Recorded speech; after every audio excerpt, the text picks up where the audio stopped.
everybody. Joleen Lunzer! 1, 2, 3, 4.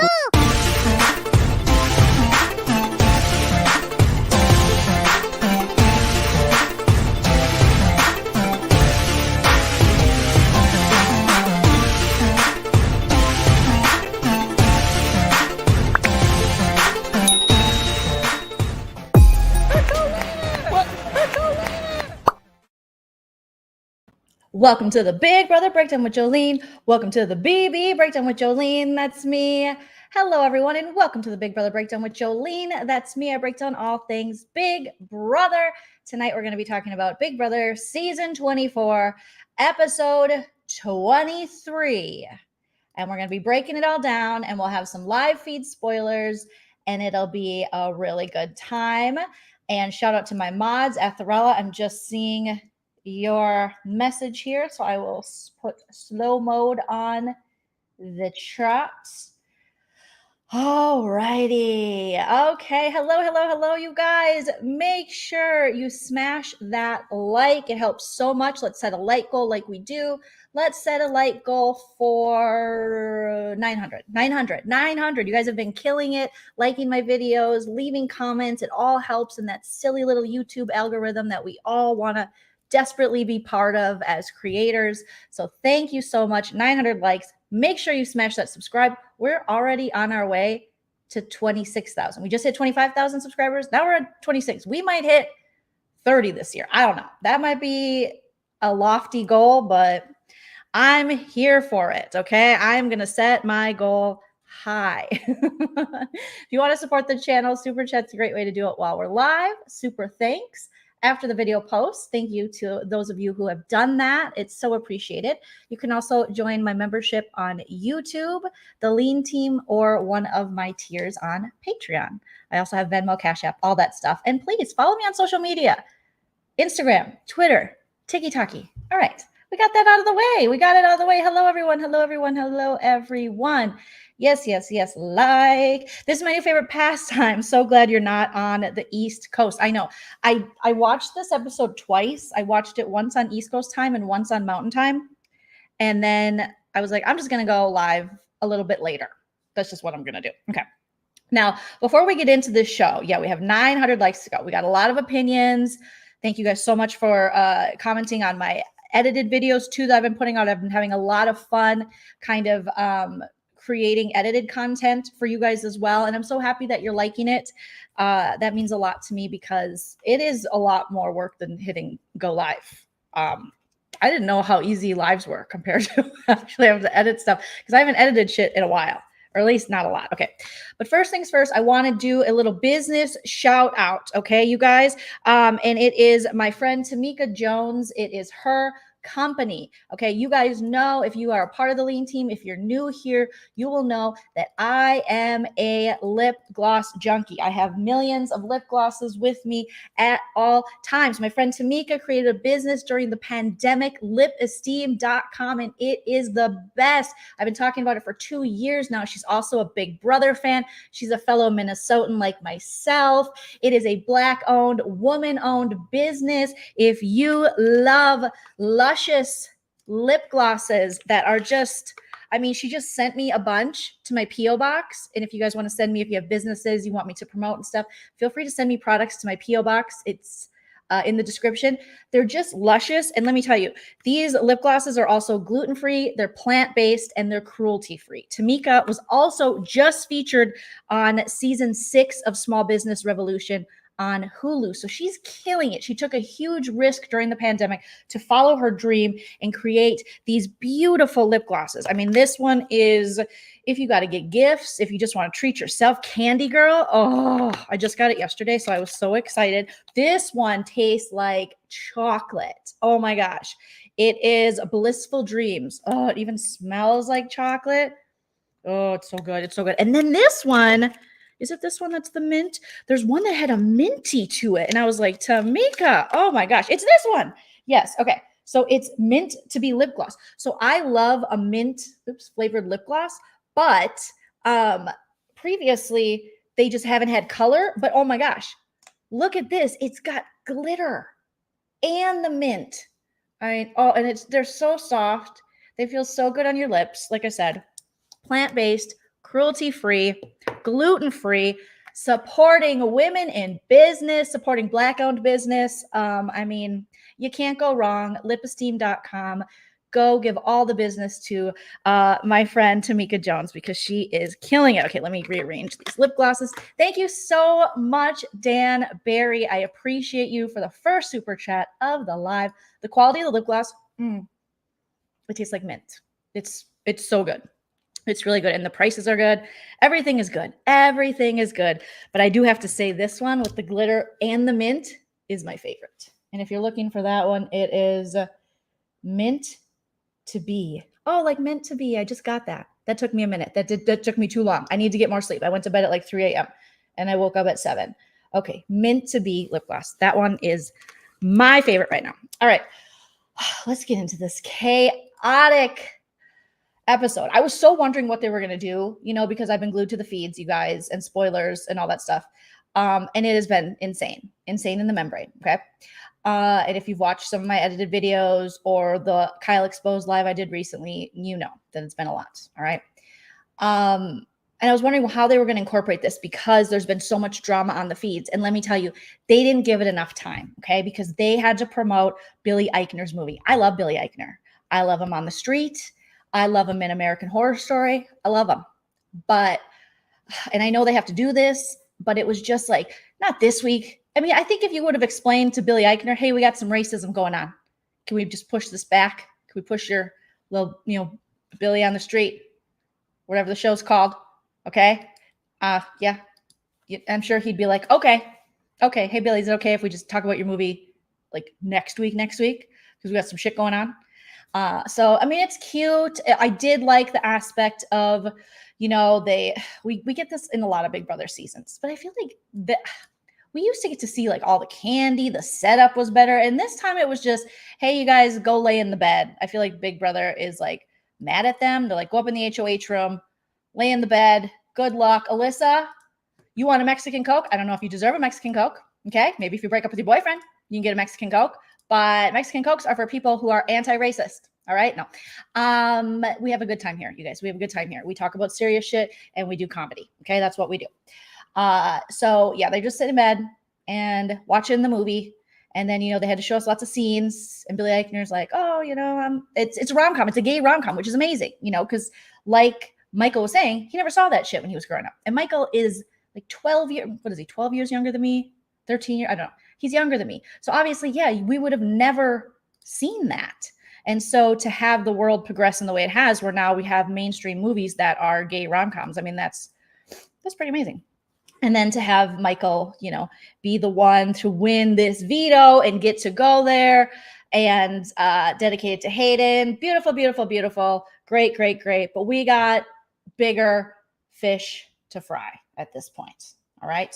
The big thing this episode was, will Michael be picked for the veto? And we all saw he was. And it was a nail biter. If you are a feedster, or if you're not a feedster, I should say, you wouldn't have known unless you are into spoilers, that he was picked. But Brittany was so happy. Because, I mean, look at Brittany. This is Brittany before. She looks like every mom in those, I know she hates that, but she does. It's like, because I used to go up for auditions for like mom roles.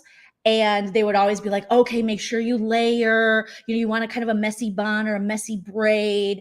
Everything was the same. You gotta look like, ugh, who just shit in my minivan? There's a certain look. I even had headshots, because when you're a commercial actor, you have to get, headshots for your type, whatever your cast type is. And mine, once I hit, 20, once I hit 30, it was like, okay, now you get mom roles. And I was like, fine, whatever. I'm not procreating, but I can procreate on screen. And so, you just have to pose like, ugh, who just shit in the minivan? You guys again, but Brittany, she looked like she was going for a mom role here. She looked exhausted. These kids have been up all night throwing up. They're swearing at me. The husband is, he's still in his like beer league, pool league, softball league. And it's like, we have kids now, Tom. Our priorities have changed. You can't be out every night doing your bowling league. You better get your ass home and find the vacuum. because Tom doesn't even know there is a vacuum. She just looks like what I grew up with, a Midwest mom who was overworked because dads didn't do chores unless they were outside and involved a rake, a shovel, or a hammer or drill. Okay. And then she picks Michael and she's like, oh, I'm back. I'm back. Now I'm hipster Brit, formerly of Austin, Texas, or no, formerly of Atlanta, or now in Austin. Either way, Atlanta/Austin hipster Brit. I'm back. And she was so excited. And you just saw all the joy leave Kyle and Turner's faces. And that was kind of fun to see because no matter what it is, it's always fun to see what the house expects it go the other way. Okay. Ryan, I'm so sorry. My husband is working, so he is not going to be able to join us today or tomorrow, but he should be back Sunday for a casual corner. Okay. Yes, the Desperate Housewife style. That's what it was. And now she's back to hipster. The ponytail's higher. The bangs got sprayed with a little bit of, I just dry shampoo. She dry shampooed her bangs. She threw on some hoops. She put on some lip esteem lip gloss. And she was like, let's do this, bitch. I can get through this. I don't need Tom or Jerry or whatever my husband's name is. Okay. So then Michael thankfully gets to, play in the veto. And this is Kyle. Kyle. He's big mad. He's not happy. He didn't get picked. So he has to sit on the side with Terrence. Okay. DJ Delusional, DJ Slow Time, Tear Bear. And, he has to sit there with Terrence. And I was expecting a little more from Terrence because he is a DJ and he actually said on the feeds, he calls himself a host more than a DJ. Okay. Because they were asking him a couple nights ago because I think Turner wants to DJ. Of course he does. He wants to go to like Firefest and DJ or whatever the kids are doing. What's the one where everyone's naked and putting mushrooms in their butt? Whatever that one is. He wants to go to that one. Or you like fall in love with the earth and you hike while you're at it. It's not the one that Ja Rule where everyone was shitting on the island. It's another one. You guys know what I'm talking about. You get it. Yeah. #van life, like facts, fire. So Terrence's like, did you have like your own beats, Terrence? And Terrence is like, no, I just I put stuff together. I put my, the songs I like. I was like, oh, so you make mixtapes? You do to me? I used to do that. I did that too. You make CDs. We all did that. You're like, these are my jams. These are my jock jams. Okay. Where you had some you listened to when you were like working out, partying, or some you listened to when you were touching your jock or letting someone touch your jock, So Terrence just does jock jams apparently and karaoke. So he was like, no, I'm more of a host. F period. I knew you get me. It's Burning Man. That's the one where you put mushrooms up your butt. You hike the earth, glitter. I think that's what you do there. I don't know. I've never been there. Okay. But yes, you guys get me. You guys all get me. And I love you for that. All right. So yeah. So Tear Bear, I thought since he was a host, he was going to host it. Like not over the top, like Daniel Tiger, right on home. You're fucking annoying. But like, I don't know, give me something. But he was like, okay, we are starting the competition. And it was the infamous. I like this competition because I love watching people fall down. I know that doesn't mean that, that's not a good quality to have about yourself. Like what's one of your hobbies, Joleen? Watching people fall, except for myself, but I can't help it. I'm just one of those people. I just really enjoy a good fall down. Now, if they break something, ew, gross. But if it's just like a fall on your ass or you watch those videos, like compilations of like people trying to do something cool and then instead they fall through their mirror or they fall through the floor to the neighbors. Like I love that shit. I don't care. It's so basic and cracked, but I love it. So this one wasn't that fun because I think this week has been so heavy with feeds and stuff that I was just like, Michael, get it done. I already knew he was going to do it. He's from Minnesota. He's used to slipping and sliding on the ice. The rest of them, Turner went for the big jug. He was like, okay, I'm going to fill up the smaller bucket because then you get the goblet, which makes it easier to fill the big bucket. But he was just no match for Michael. Michael's been on hockey skates. There is literally ice everywhere growing up in Minnesota. You have to ice it everywhere. So he killed it. But then there's Kyle back there and DJ did slow time. And so finally, Michael gets it.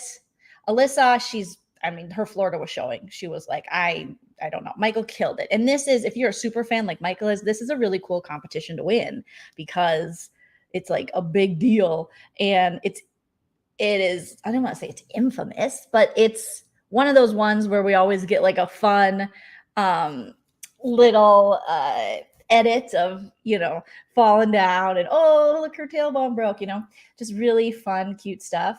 But this time it didn't hit the same. I was like, hurry up. Okay. It's all based on bros. We're still talking about this damn movie. And everyone's like, I'm going to go see Bros with my bro.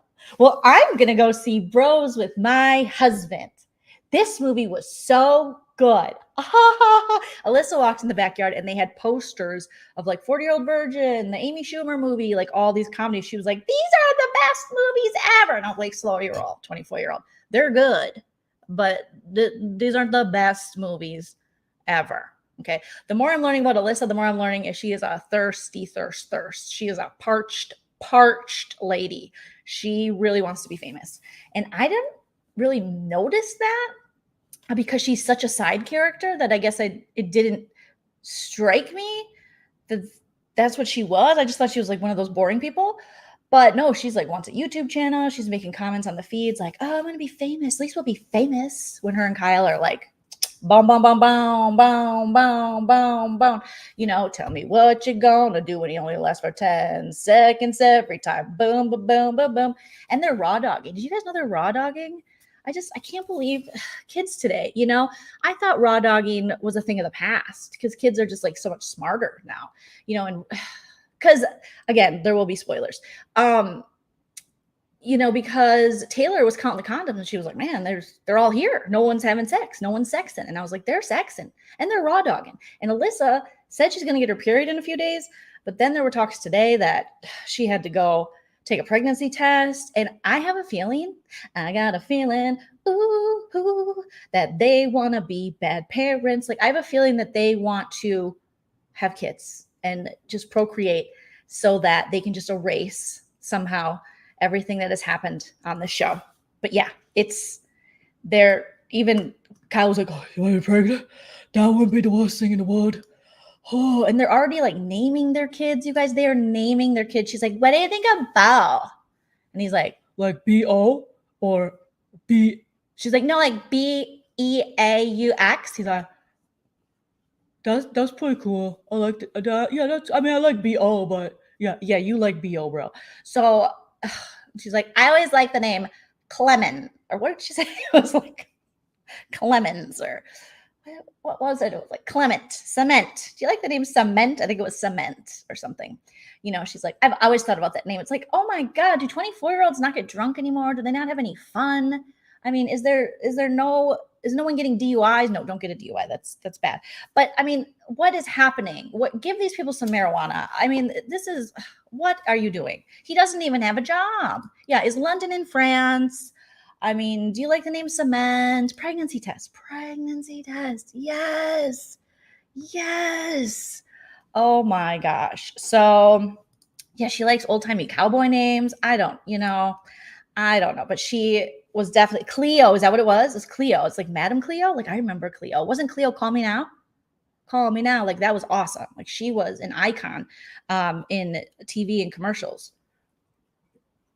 I think my mom called her one time in the 90s. I mean, that was the shit. Okay. They do not deserve the weeds, Jamie says. But seriously, give them some edibles. I mean, these people, oh my God, it's so cringy. So they're going under the covers and they're humping more. They're just, ain't nobody humping around. They're humping around. And Alyssa's proud of it. She's like, I want to go tell the house that we're humping around. And he's like, no, they can't know we had sex. Then my mom's going to find out. And if my mom finds out, I might have to move out of the basement. And then she's like, what's the basement like?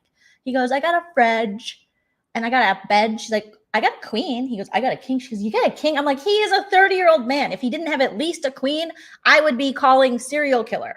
You know what I mean? Like what man 30 years old is sleeping on a single, a double, even a full for Christ's sakes. But I guess, when he's living with his parents, it was crazy.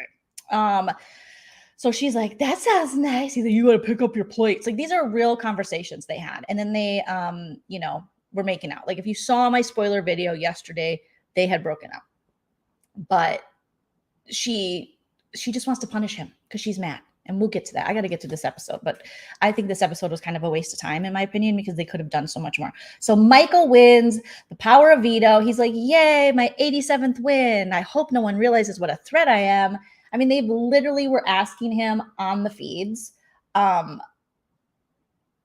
you think it was Monty and Turner were like, do you think you have the record for wins? And he's like, or do you think you're like close to it? He's like, I don't think so. And he knows. And even Monty was like, yeah, I think Casey, she's up there. There's some other people. And I'm like, yeah, he could definitely break the record that's been held. He's like tied. So, and he was just trying to play dumb. So he wins and he picks the people for the movie. Like I said, they see the movie, and then, he is going to take Brittany off the block, Avi. And the plan originally was for Stephanie. I agree with you wholeheartedly. It wasn't disappointment. We'll make it fun though.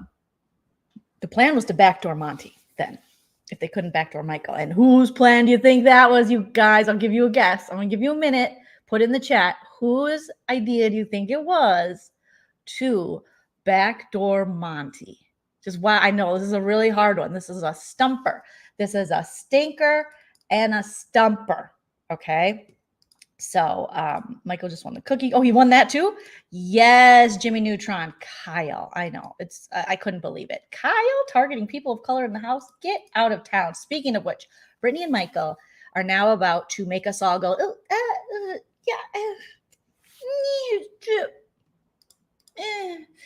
I watched this live on the feeds. Okay. Yeah. P. Scott says, Kyle, 29, Utah. Holly Beth Holly Beth was from Wyoming. Okay. Not the same, Joleen. Not the same.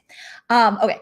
So, speaking of watching this live when it was happening, not this edited crap, which they gave us like 10 minutes to show us that all this stuff that's been going on in the feeds, which it's been insane. All right. We got pregnancy, racism. I mean, it's just like, wow, possible pregnancy, racism, breakups, makeups, 10-second sex, raw dogging. This show should be the #1 show in the world with everything that's going on, but they don't know how. They're just protecting people too much. Okay. So when this was happening, I was like, yes, I was screaming at my live feeds. I was like, yes, go tell now. But then they're telling, and then you're like, yeah, you should have said something before. You guys should have said something. That was bad. That was bad.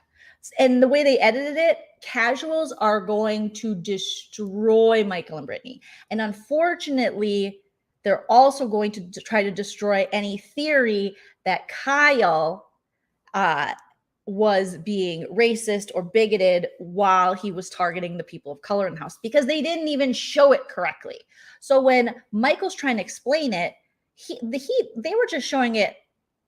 Feel free to correct me if I'm wrong, but it felt like this episode was just showing it as if he was just talking about Monty, Taylor, and Joseph. But oh no, the thing that made it so effed up is that he was bringing in every person of color in the house. He brought in Jasmine. He brought in Indy after Nicole and Amira had already been sent out. And he was like, there's just no way.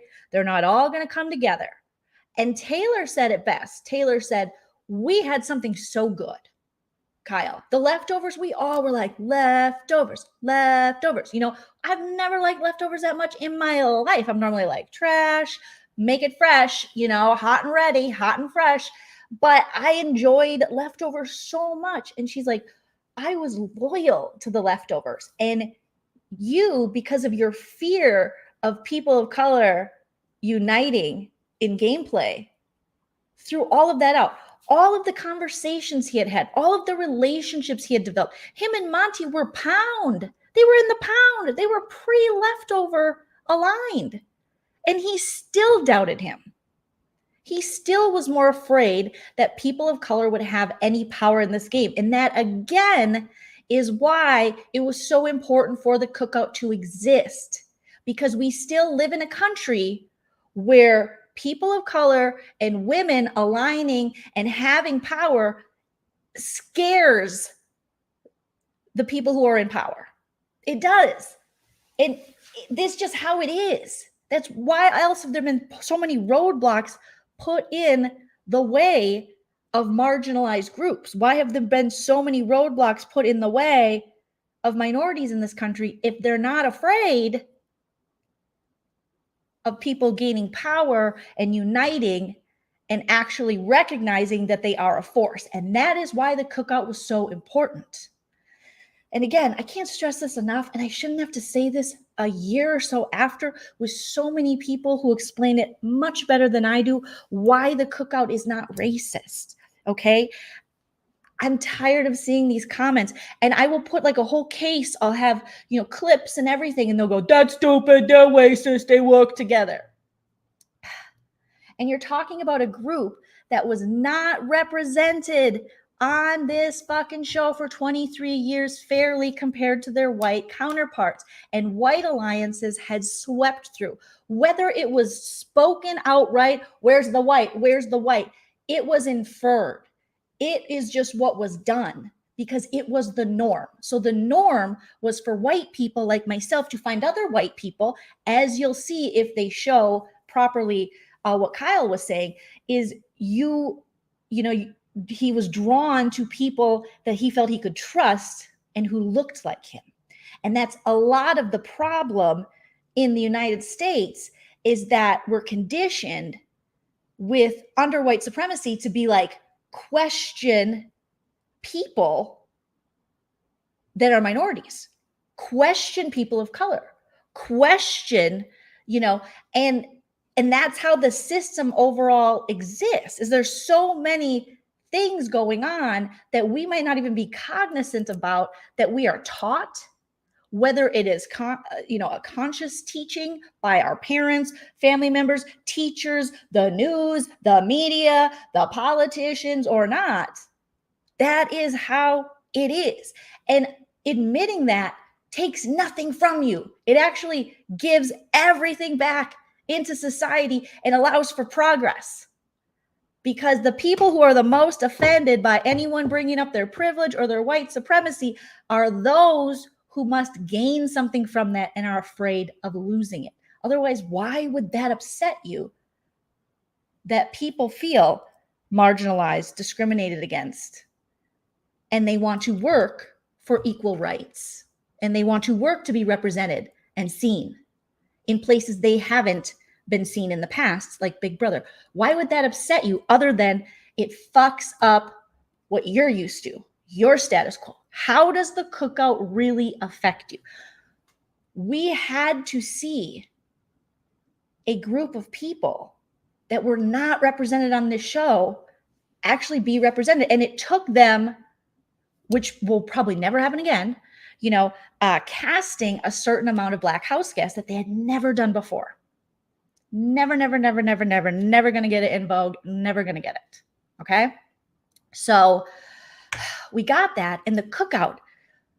These individuals, they decided to forego their own selves possibly winning $750,000 so that they could be represented, so that the greater good could happen. And some people don't see it that way. And I just don't fucking get it.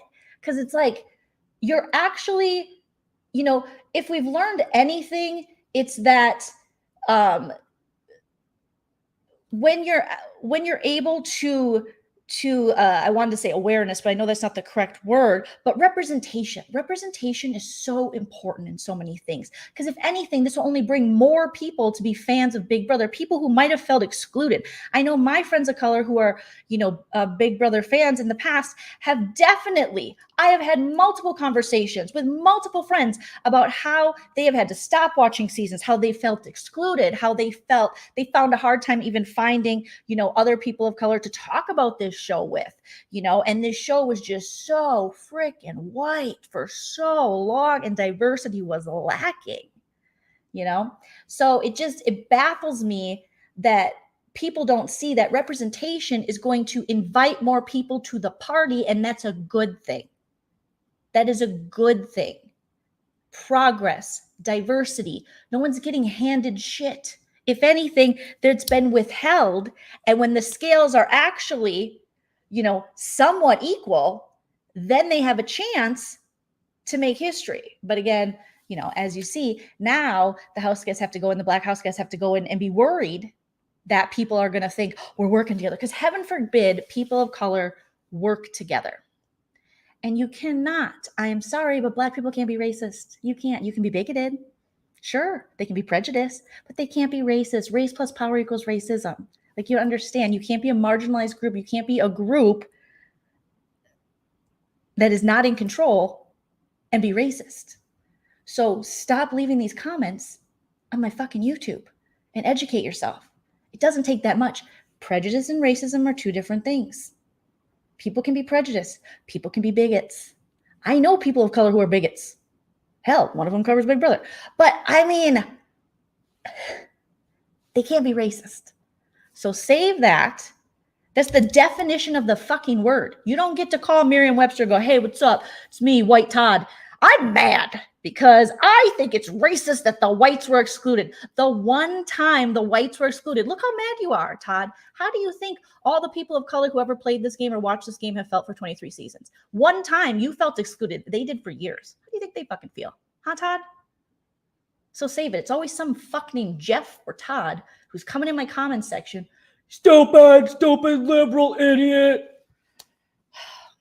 And I will blame Brittany and Michael for this, because they are exactly what that side, that alt-right, that's not fair, MAGA 2057, that's what they think all progressives or liberals are. That's why I never say I'm a liberal. I'm a progressive.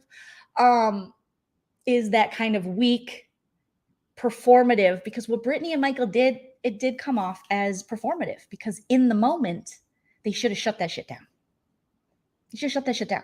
As soon as Kyle from Utah started talking shit about how people who didn't even like each other in the house and weren't working together wanted to go after people of color because they must be working together because of the cookout. That means Kyle didn't even understand the reasoning for the cookout. Take a minute. Do your fucking, there's Google, bro. Google it. Google why the cookout had to exist, what the cookout's purpose was, because I bet a lot of those players would have loved to play selfishly, but they played for representation, for the culture overall. Thank you, Big Brother Bri. Just give us the old BB9. Ew, STDs, no. But thank you for the super chat. But yeah, like, Kyle doesn't even understand what that's about. He doesn't understand what they did. He doesn't understand that they had to sacrifice themselves, possibly winning to get to that part. So, it's just so, I'm telling you. But Michael and Brittany do the thing that a lot of the people who are like anti-cookout assume we all are. Weak, quiet, and only speak up when it benefits us. And unfortunately, they did all those things. And that has been kind of how this house has been, is you see people just stand there while Taylor gets yelled at. And, some people use the excuse, it is a game and you are trying to navigate this social game. But I would say, if someone's racist in the house, call it out. If someone yells at a woman, call it out. If you got a Daniel Tiger who's like, Alyssa, give me hugs in the morning. I know I could be your grandpa. And Taylor, go fuck yourself. Call it out. Call it out. Call it out. If anything, you get America's favorite player. If you want, we know through basic philosophy, there's no such thing as a truly selfless act. So we all gain something. Even me standing here today, people who hate me will say she's virtue signaling, because that's what they love to say. That's what haters love to do. People who don't want to progress love it. People who just want to troll, they love saying that. And yes, you can say, no matter what you do, you get something. You volunteer your time. There's something in you that feels good about it. No, there's no such thing as a selfless act. But say something. Say something.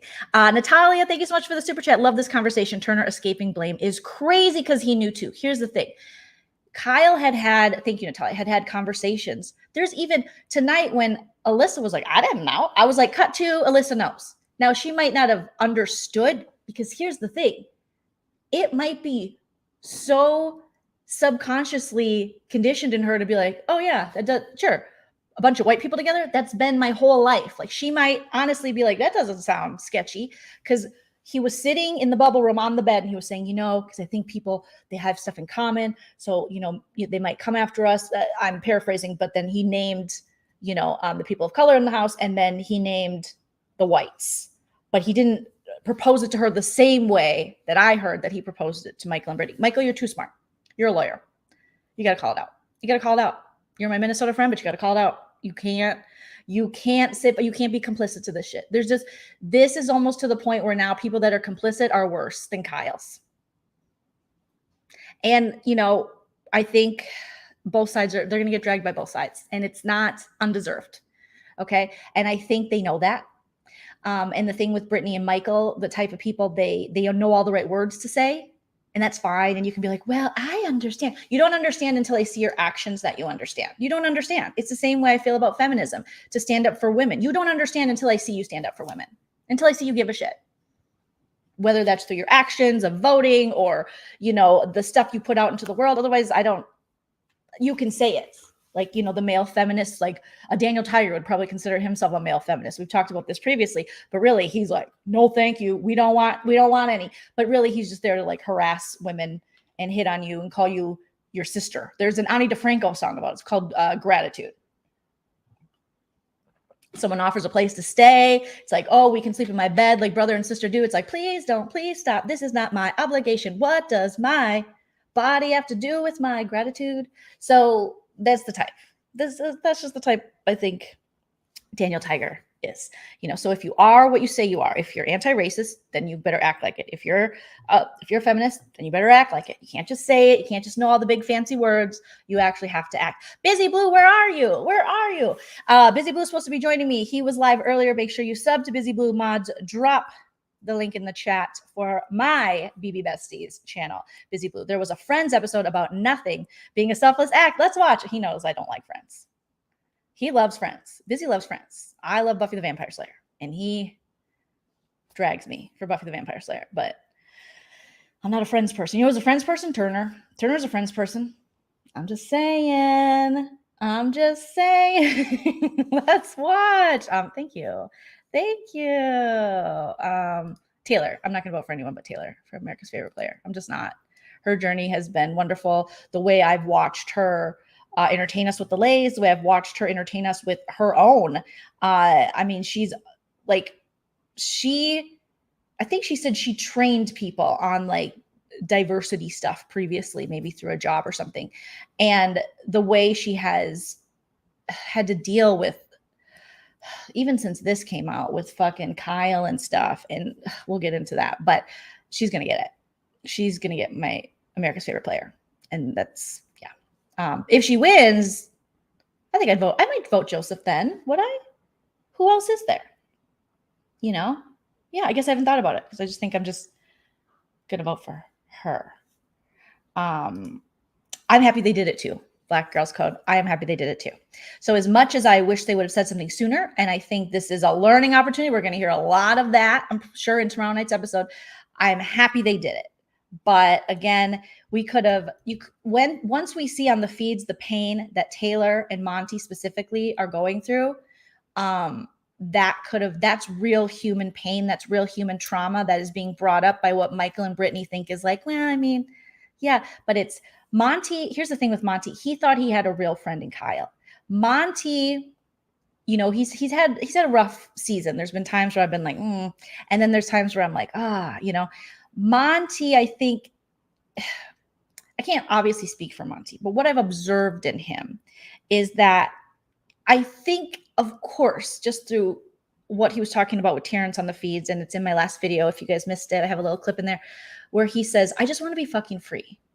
I don't want to think that people that I'm friends with, that's a thing, that my race is going to play into this, that I'm going to be targeted because of that, or hated on because of that, or judged because of that, or followed because of that. Or, he's like, I wear my fucking do-rag because that's how I take care of my hair. But I know that if I wear that, there's a certain connotation, there's a certain stereotype that might follow that.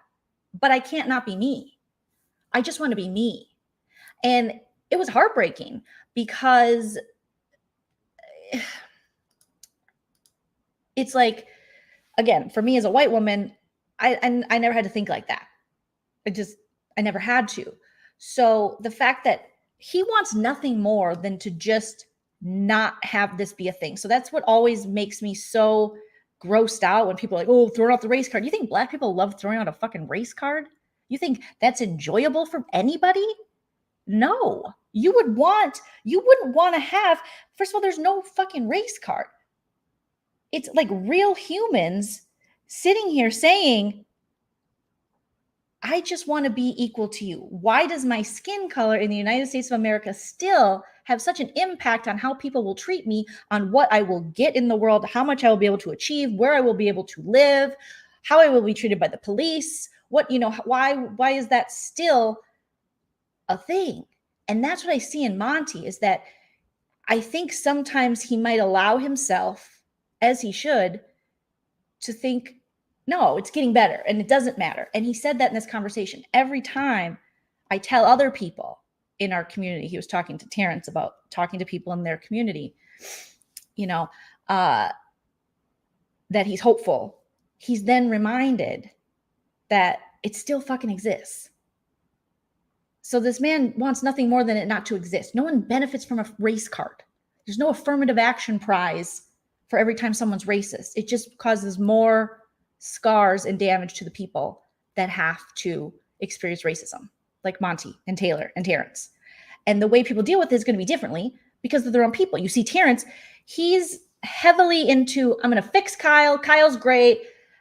And he's showing this grace to Kyle that he's never shown to Taylor. It is baffling, but that's what he's doing. And he's like his coach. He's like his racism coach now, So it was just something that I wish they would show on the feeds, Monty and Terrence's conversation, because I think white people need to hear that. I feel like Monty thinks I'm doing all the right things to not have racism come into play. Again, the right things, what society would deem the right things. And yet I'm still a target of it. So fuck me. What do I do? And I think that really hurt him because he thought he was really in something. He was in this pound with these dudes, Joseph and Turner and Kyle. And all this time, Kyle still looked at him as a threat and the enemy in a game, not because he was powerful or winning a bunch of shit, because he was a Black man. And one time in 23 years on a TV show, the Black people aligned in the House so that we could get the first Black winner for representation.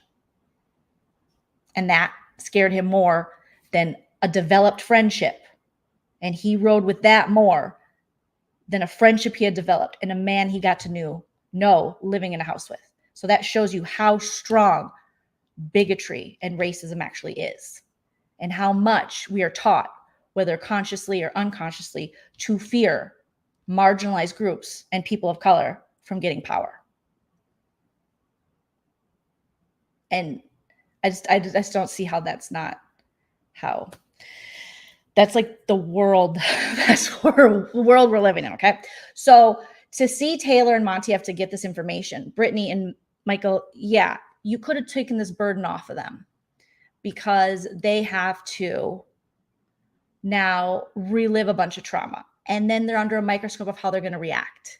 And immediately, I'm sure they're being encouraged by producers and production, well, we want to make this a teaching moment. Because here's what I've heard on the feeds. Here's what I've heard is them say, because we know Kyle was going to leave. He was going to walk. He was like, I'm done. I'm a racist. I'm walking. And he was in the DR forever. And I'm sure they had to pull out everything, maybe even Allison Grodner, okay? Maybe even an executive producer out and get him back. And I have a feeling that it was done under the guise of, normally people don't find out they're racist till after they leave. Aaron, Jerkson, but you have a special opportunity. It's like the George Bailey from It's a Wonderful Life. You get to see what your life would have been like, what life would have been like had you never been born. You get to see, so they're like, Kyle, you get to go back in the house and then you get to learn how not to be racist, and maybe we can redeem your image. Because let's be honest, what Kyle was really worried about was not if he hurt his fellow house guests. That's probably 10% of it. It's the backlash. Because immediately when Alyssa on the feeds said that to him, like, she didn't tell him right away that she had heard about this from Brittany and Michael. It took a while, and him going, what's going on? Tell me, Alyssa. And then she probably goes, a racial thing? You think They think, oh my God, that's going to ruin my life. I'm going to leave this house. That'll ruin my life. That was his first thought, is the backlash, not of, oh God, is my friend Monty okay that I've been living with for this long? Is Taylor all right? We've been up in the HOH room laughing and stuff. Are they okay? To think that, oh God.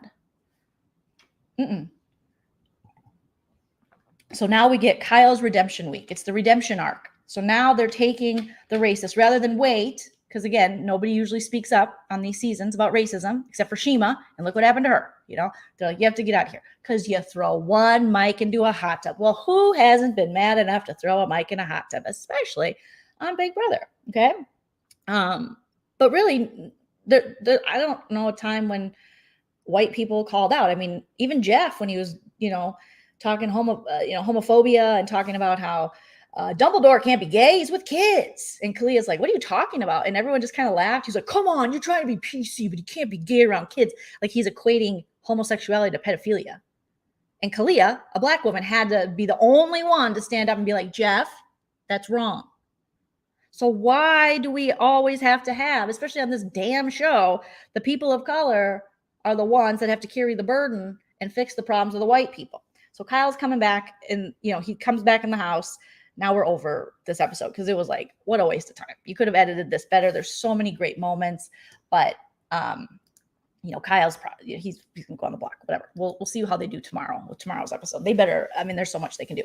So now Kyle, after he comes back on the feeds to the house, now he's on a redemption tour. So now we got to watch Redemption Kyle.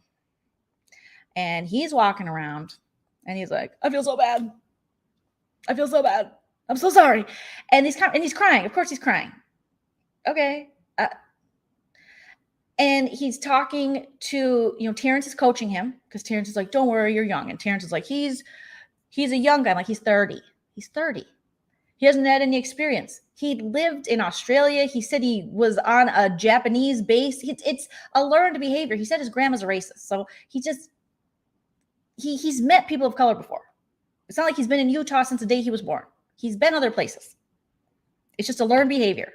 He's around, and if you do a little research on the Mormon religion, not to, hate on you Mormons out there, but, organized religion in general, I think a lot of times, there's some problematic shit out there. We don't want to get too into it, but they had a history of racist shit where they had to change things. They were like, this is a holy book that was written by, the Lord or Joseph Smith or whoever. And then they were like, oh God, maybe it was man, because sorry about that. Because they were like they couldn't, Black people couldn't be priests, and they had all these rules, and it was, they had, it was a punishment for, they were equating the darker the skin, kind of the closer to hell sort of thing. It was real fucked up. If you really look into old school Mormonism, I know they've tried to, do a little PR on that, but that was, it's not good. It's not good. Joseph Smith, not cool. Him and L. Ron Hubbard were writing fairy tales and some problematic shit. Okay. Yeah. Has a history of being anti-Black. And then they, they got a, PR group. And then they were like, oh, okay, just let's edit out a couple things and we're good. But that happens with a lot of religions, unfortunately. All right. So, and like Tina Louise is saying, yes. Yes. He's a grown man. He's a grown man. Okay. He's a grown man. So miss me with that. There's Google. Miss me with that. Miss me. And also don't send him back in the fucking house. So now he's on this awkward interview tour where he's going in and he's talking to people. He's like, I got to talk to everyone, Alyssa. And Alyssa's like, I got to break up with you, but we'll see. So they were on a pause. They didn't break up. They raw dogged. She might be pregnant. We're moving on. Okay. They named their children. So we'll talk about, remind me to talk about Alyssa and why she's really doing what she's doing. Okay. Because she's her own oh God, I have so much to say about Alyssa. God, I could go all night. I'm going to try to be more focused, but my ADHD is kicking in. Okay. So he's going around. He's like, wait, hold on. I got to grab something. Hold on. I need a prop, guys. Oops, sorry, Tilly. Producer Tilly's sleeping and I need a prop. Okay. So he's like this. He's covered in a blanket because this is a first sign. When Brittany holds her face, when he's got the blanket, they're trying to self-soothe because they know they're in the shits. Okay. So he's got a blanket on. He's like, oh, hey, Monty, I'm really sorry, man. I'm really sorry, man. And you're like, okay, but why? Like, speak. And then Monty starts to cry. And then I'm just like, oh, because Monty's triggered because Monty's brother was in the Coast Guard and it's his little brother. And he experienced, I guess, a bunch of racism. And Monty, as an older brother, has always felt protective of his brother. And there was nothing his brother could do. So he was stuck in the Coast Guard with a bunch of racists. And he had to put up with this racist abuse. So Monty's remembering this. And Monty's processing, thinking that someone's looking at him like they're equal, thinking that he has a friend, and really this friend has been targeting him based on his race, the whole freaking time. And so Monty's crying, and I was like, oh, and then Kyle's like, oh my God, so sorry, And then Kyle's asking, do you have any tips or advice? So Monty has to give you advice. Can we honestly, there's every book out there. You can Google how to be a good ally and oh my gosh, there's been all these brilliant authors who have just thrown up on the page. Read a fucking book, you TikTok idiot. What do you not understand about? Also, Kyle had told Alyssa he doesn't find it attractive when women swear. So now I'm like, fuck you, Kyle. So now my video is going to get demonetized because I'm going to swear a lot. That's so Kyle. It's not attractive when a woman swears. Go fuck yourself, okay? Go take that 10-second dick somewhere else. Don't tell me how to talk. Oh my gosh, okay? And who cares if you think it's attractive? You have a broken dick. Oh my God, okay. So anyways, so he's just like, oh, do you have any advice? So we have to sit here and Monty's like, I'm processing my trauma that you brought out through your behavior. So no, I don't have any fucking advice for you. I mean, he doesn't say it like that. He's like, no, Terrence has just been so great, man. He's been so great. Terrence has been just like a buddy. He's been telling me what to do. This 30-year-old grown man who's spreading his seed throughout the house on floaties needs Terrence to give him a script. Well, I don't know what to say. How about I'm sorry I'm a fuckhead and I am going to educate myself. And I'm going to start now. DR, can I get a couple books? Can I get anything to read other than the Bible? I mean, so then he goes and talks to Taylor. And Taylor was fantastic because she was just sitting there. And he's like, ah, and she's like, okay. She's letting him cry. Let him cry. Don't you dare hand him a Kleenex. You should cry. You should cry when you find out that you have hurt people and that your own biases and bigotry that you didn't ever look at has affected people in the house. You should cry. You should cry because this wasn't just him going, I think Monty and Joseph and Taylor are working together. That is not it. There are people that put compilations together of all the things he has said that have been problematic, okay? And he was talking everybody. And then he wanted the mayonnaise sandwich till the end, okay? And the leftovers were good. And he gave that fake ass speech about Taylor. Remember that strong woman you were? I want you to come back. And then all of a sudden, Taylor can't be trusted. And now Turner's turning on Taylor. Now she's scary and they're aggressive. It's like the silent majority comment, the loud aggressive with Joseph, Taylor, and Monty. Monty is not aggressive or loud. Taylor is not aggressive or loud. Joseph is jovial. Again, with the microaggressions, again, stuff that he's never, ever once tried to educate himself on. And now he's going to the house. So Taylor's like, okay, go ahead, let it cry. She's very nice and everything, which she doesn't have to be. But I feel like it's pushed by production to the point where then Taylor goes, don't worry. He starts the same way. He says, I lived the first 6 years of my life on a base in Japan, Okinawa or something. And it was very diverse. And then I was in Utah and I just had no exposure. And Grandma Patty Sue David Duke, my grandpa David Duke and my Patty Sue grandma, they are racist. And shout out to you, Patty Sue he's always shouting out his racist grandmother. Okay. And not that you got to disown your racist grandmother, but maybe if she's racist, maybe you want to, go the other way and then check yourself before you wreck yourself. Okay. And he's like, okay. And I just I didn't know. And I do know I was playing a real selfish game. And I just, can you explain to me? Then he's asking people like Terrence and Monty and Taylor to explain to him why Taylor said, I don't want to put up Jasmine, the only Black woman left in the game during my HOH. She never said I won't vote her out. She never said I want her to win the game. She just said, I don't want to put her up during my HOH. First of all, it wouldn't have been really that great of strategy for Taylor to take out Jasmine at that time. She had other people. It would have been better for her to separate Alyssa from Kyle, because then he would have been a better ally had all this not happened. But also, again, representation. Who won the first season that a Black player's ever won? Xavier, a man. So far, Black women have not been represented in the winner's circle, for lack of a better word, okay, or term. So she saw the show. She got recruited. She became a fan through TikTok, seeing Tiffany talking about the master plan and the cookout, and she thought she was inspired. So she went in there thinking Black women aren't represented on the show. There's never been a Black woman winner, despite Jasmine like being a total dickhead to me. I'm not going to put her up. I'm not saying I won't vote her out. I'll fucking vote her out. I'll vote her out. I'll kick her out. I'll talk shit on her. But as far as this game goes, I don't want my HOH to take out a Black woman. There's only 2 of us left. We've never had a Black winner. I'm just not doing it, So he needs people to explain that to him. How can this dude, first of all, she doesn't owe you that explanation. She really doesn't, because she didn't say that she's playing with her. She just said she didn't want to put her up, the same way you didn't want to put Alyssa up. She wanted to put her up. It wasn't going to benefit her morally, and it wasn't going to benefit her in the game per se. So I don't know. She wanted to put him up. Put her up. She'll vote her out. You put her up. But no. So he needs to, and then once they explain that to me, but he was using that as an excuse. Well, just because you said you want to put Jasmine up. So what?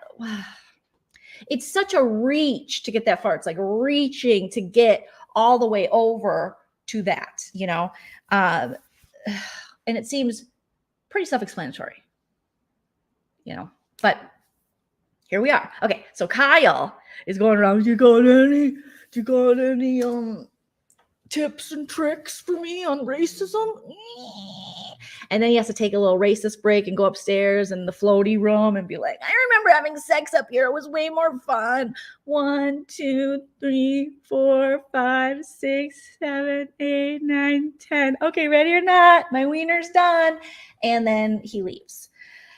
But it was just painful watching him almost re-traumatize all of the Black House guests with his bullshit and his stupid, okay, you're going to go get better? Okay, then tell us a plan. And Monty and Taylor are both, Taylor's like, I feel like I want to help him, not help him, but I feel like I want to stand up for him outside of the house because I feel like this is pushed a lot by production. And I also feel like most likely Taylor's going to think,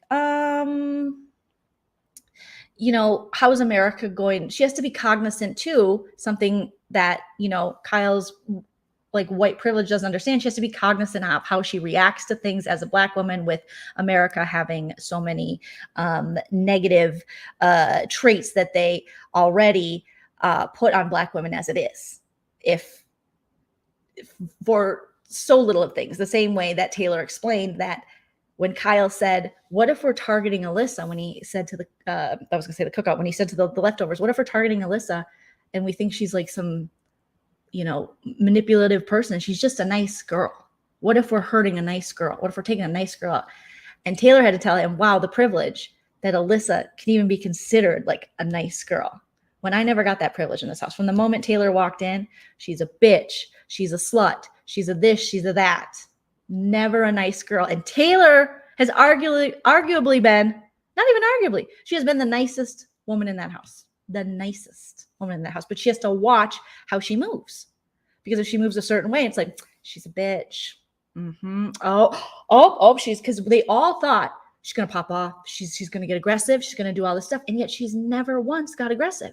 She's never once yelled. All the people who have claimed that she was going to get aggressive or pop off were the ones that got popped off and got aggressive. So it's ridiculous at this point. But she knows that. She knows that. So I think, and I also think she hasn't seen the show. So I don't think it's fair for production or anybody to expect Terrence, Monty, or Taylor to help or accept an apology or anything until they see what Kyle does with this and until they watch this show, because they do not know everything that he has said. They do not know, they haven't seen stuff. So it's not fair to put any expectation on them until they're able to sit down outside of this house, get some time to breathe, watch the show, watch the feeds, watch the clips that people can send them before they have to make a decision whether they'll stick up for this man. Kyle will be fine. You can't cancel him because he doesn't have a job. You can't take away his TikTok because there's lots of racists and alt-righties on TikTok. There's a whole avenue for that on every social media platform. And that's what Monty's worried about. So Monty is kind of being loving and embracing of him, or kind, I should say. He's being very kind to him.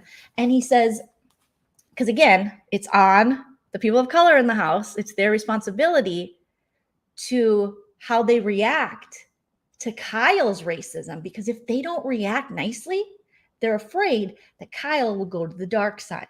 And that will be all those little white Todd who leaves comments, and Jeffrey the hater over there. And he'll be then the star of the Cookout Is Racist people. That part of the Big Brother fan base.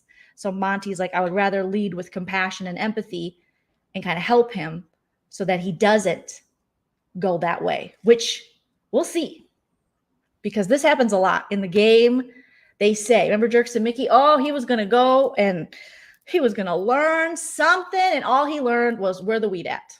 And then he took his shirt off and he just did weed TikToks. I don't remember him doing any kind of education, any kind of helping toward anything after his problematic season and behavior.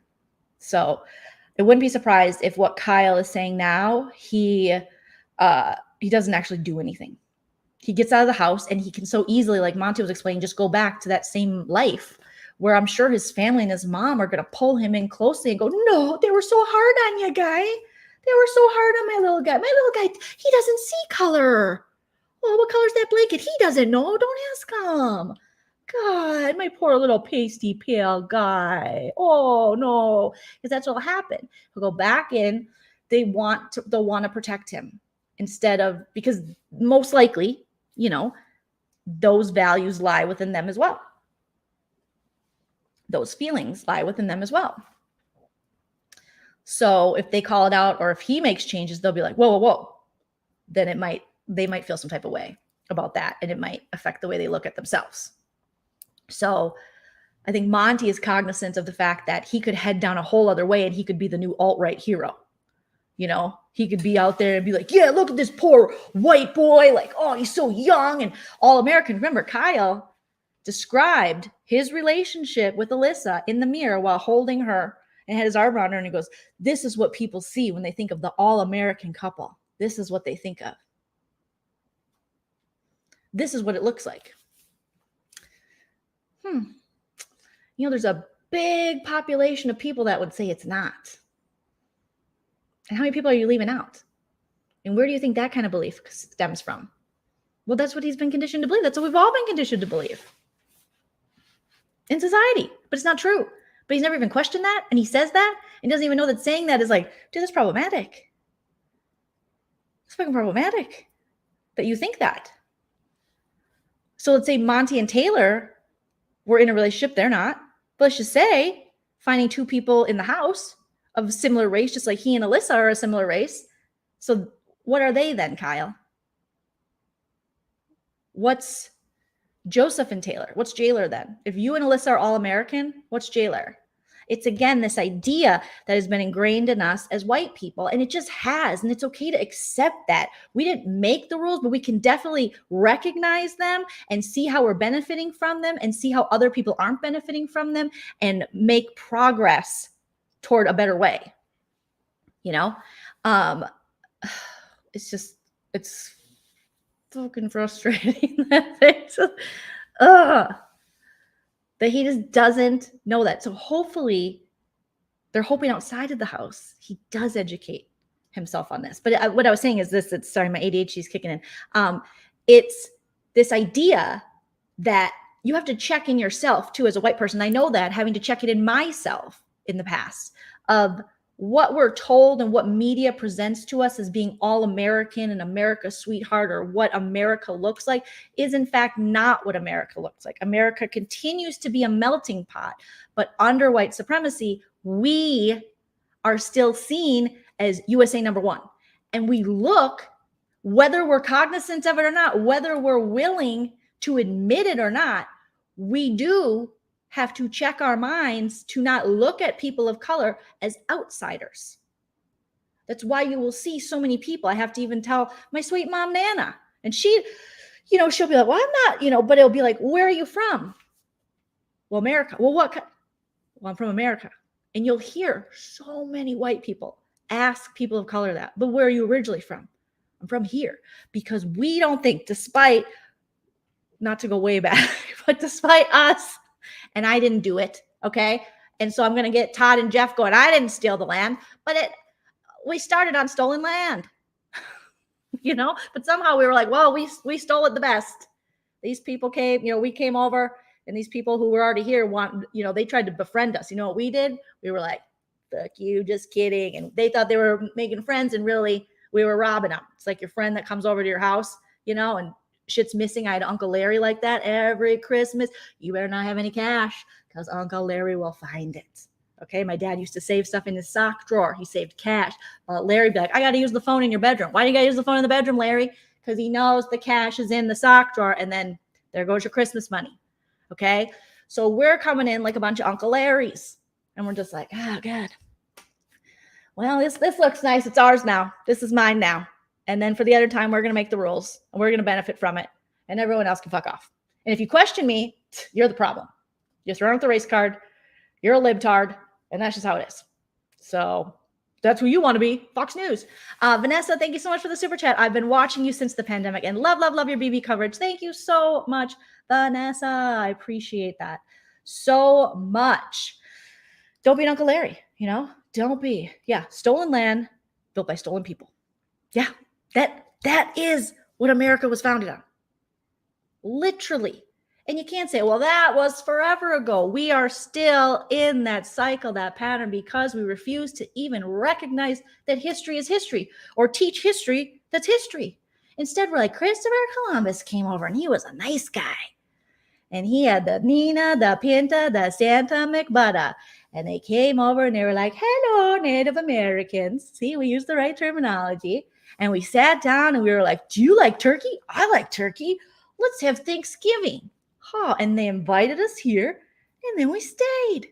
And it's like, that's not what happened. That's why my niece and nephew, once they start history class, I'm going to be like, okay, what did they tell you today about that? Okay, here is the truth. I already tell my 8-year-old, she's not 9 yet, 8-year-old niece stuff where she was like, okay, Joleen, but I'm like a little young. Do you think that's a little inappropriate for me? And I'm like, it's not actually inappropriate. It's history. It's the truth. It's not inappropriate. I just want you to be educated. I don't want you to be in the dark about stuff. I want you to be a critical thinker and question shit. I don't want you to just go, that sounds good, miss whatever the teacher's name is. And God bless teachers. I know. So question everything. So, okay. That's not what they teach in Florida. Joleen, after I said yes, when my ex-fiance popped the question, he started all in on how we'd marry, the temple. I said, temple? What are you, Jewish? I asked. No. Mormon. I ran fast. I mean, it's if it's for you or if it's not for you. You know what I mean? If it's for you, it's not for you. So basically, we've had to watch Kyle go around the feeds and get coached. So they basically put all of the Black House guests in a horrible position where they now have to live with this guy who's crying and carrying on. And they had to production, I'm sure, had to really convince him, like, no, it's going to be a redemption arc, Kyle. It'll be fine. Okay.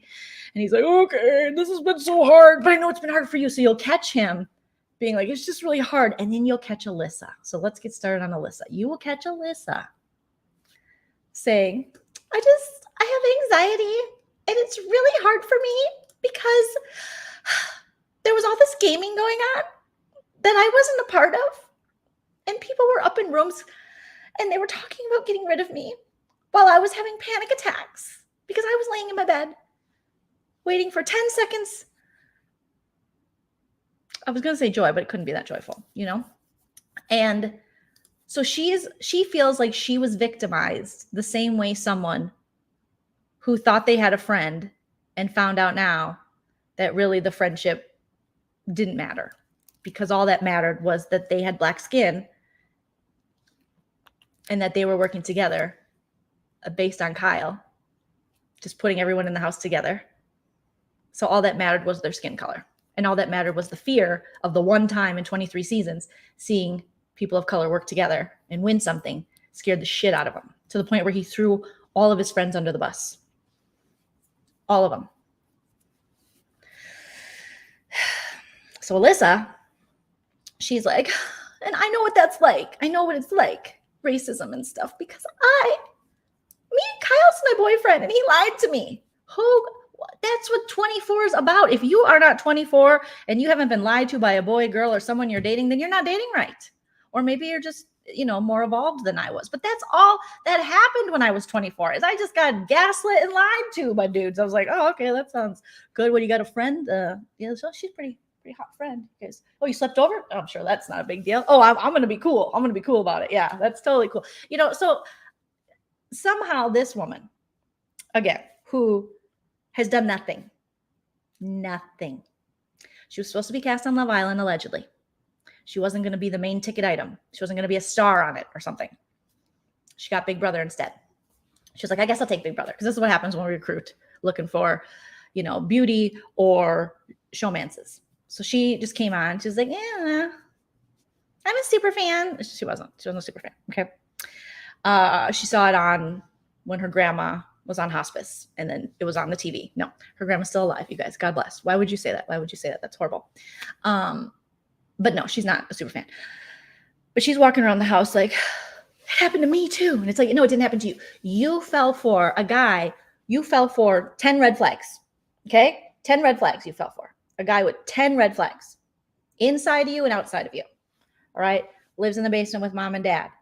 Does shirtless TikToks. Unemployed. Goofy hair. Not funny. Insecure. Lying to you. And you knew he was lying to you. Playing games. When you wouldn't come, you were supposed to be somewhere and he was like, you're supposed to be upstairs. She was like, I was talking to someone. He's like, that let me down. Controlling. Now racist. 10 seconds. Pre-ejaculator. Did I mention he does TikToks with his mom? Okay. You fell for that. You knew. And the guy who you were in a relationship with decided to play the game he came on the show to play and give you 10 seconds of dick 4 times, maybe 5, possibly 6 now. You didn't play. So all of those are choices you made. Those are all choices that you made, not to play the game, not to do anything, but to just wait for Kyle. You had people you could have played with and aligned with. You were actually in the majority. Everybody liked you. You were part of shitting on Taylor. You would get a couple drinks in you, and then you wanted to Megan Thee Stallion it on the ground, and then you wanted to frickin', twerk, and show everyone that you could do that. You could have played. You could have strategized. You were up in the HOH room when Jasmine won. You were never put on the block. You never had to win anything, never had to do anything. You just had to merely exist. And now that you're a little uncomfy because you found out that your boyfriend was actually in a really cool alliance called The Leftovers until he fucked it up, that was based off of people that felt left out, and they had some cool strategy and cool meetings that you weren't invited to, now you're a victim. These are all choices you made. You could have got out of that bed and you could have started playing the game, but you didn't want to. You wanted to treat this like Love Island. So you're going to get played like Love Island. And you're getting played like Love Island. So your pain or whatever the hell you think you're going through at 24 years old, thinking you're in love with someone that you literally have been on a show with for a month, is nothing compared to when we watch Monty break down, when we watch Taylor have to explain how this makes her feel. You know, when we hear stories Terrence shares, like nothing like this compares. But in her world, in her life, that would have been the most important thing. And everything should stop. That's how privileged Alyssa is in this game. She won't admit it. She won't recognize it. She will deny it. But she is so privileged in this game. Point proven. She walked in this house. Everybody, every man, women, everybody said, "You're so beautiful." They told her she looked like a Disney star.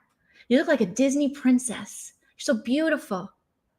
Taylor walks in the house beautiful. What did they say? "She's a bitch. She thinks she's too good.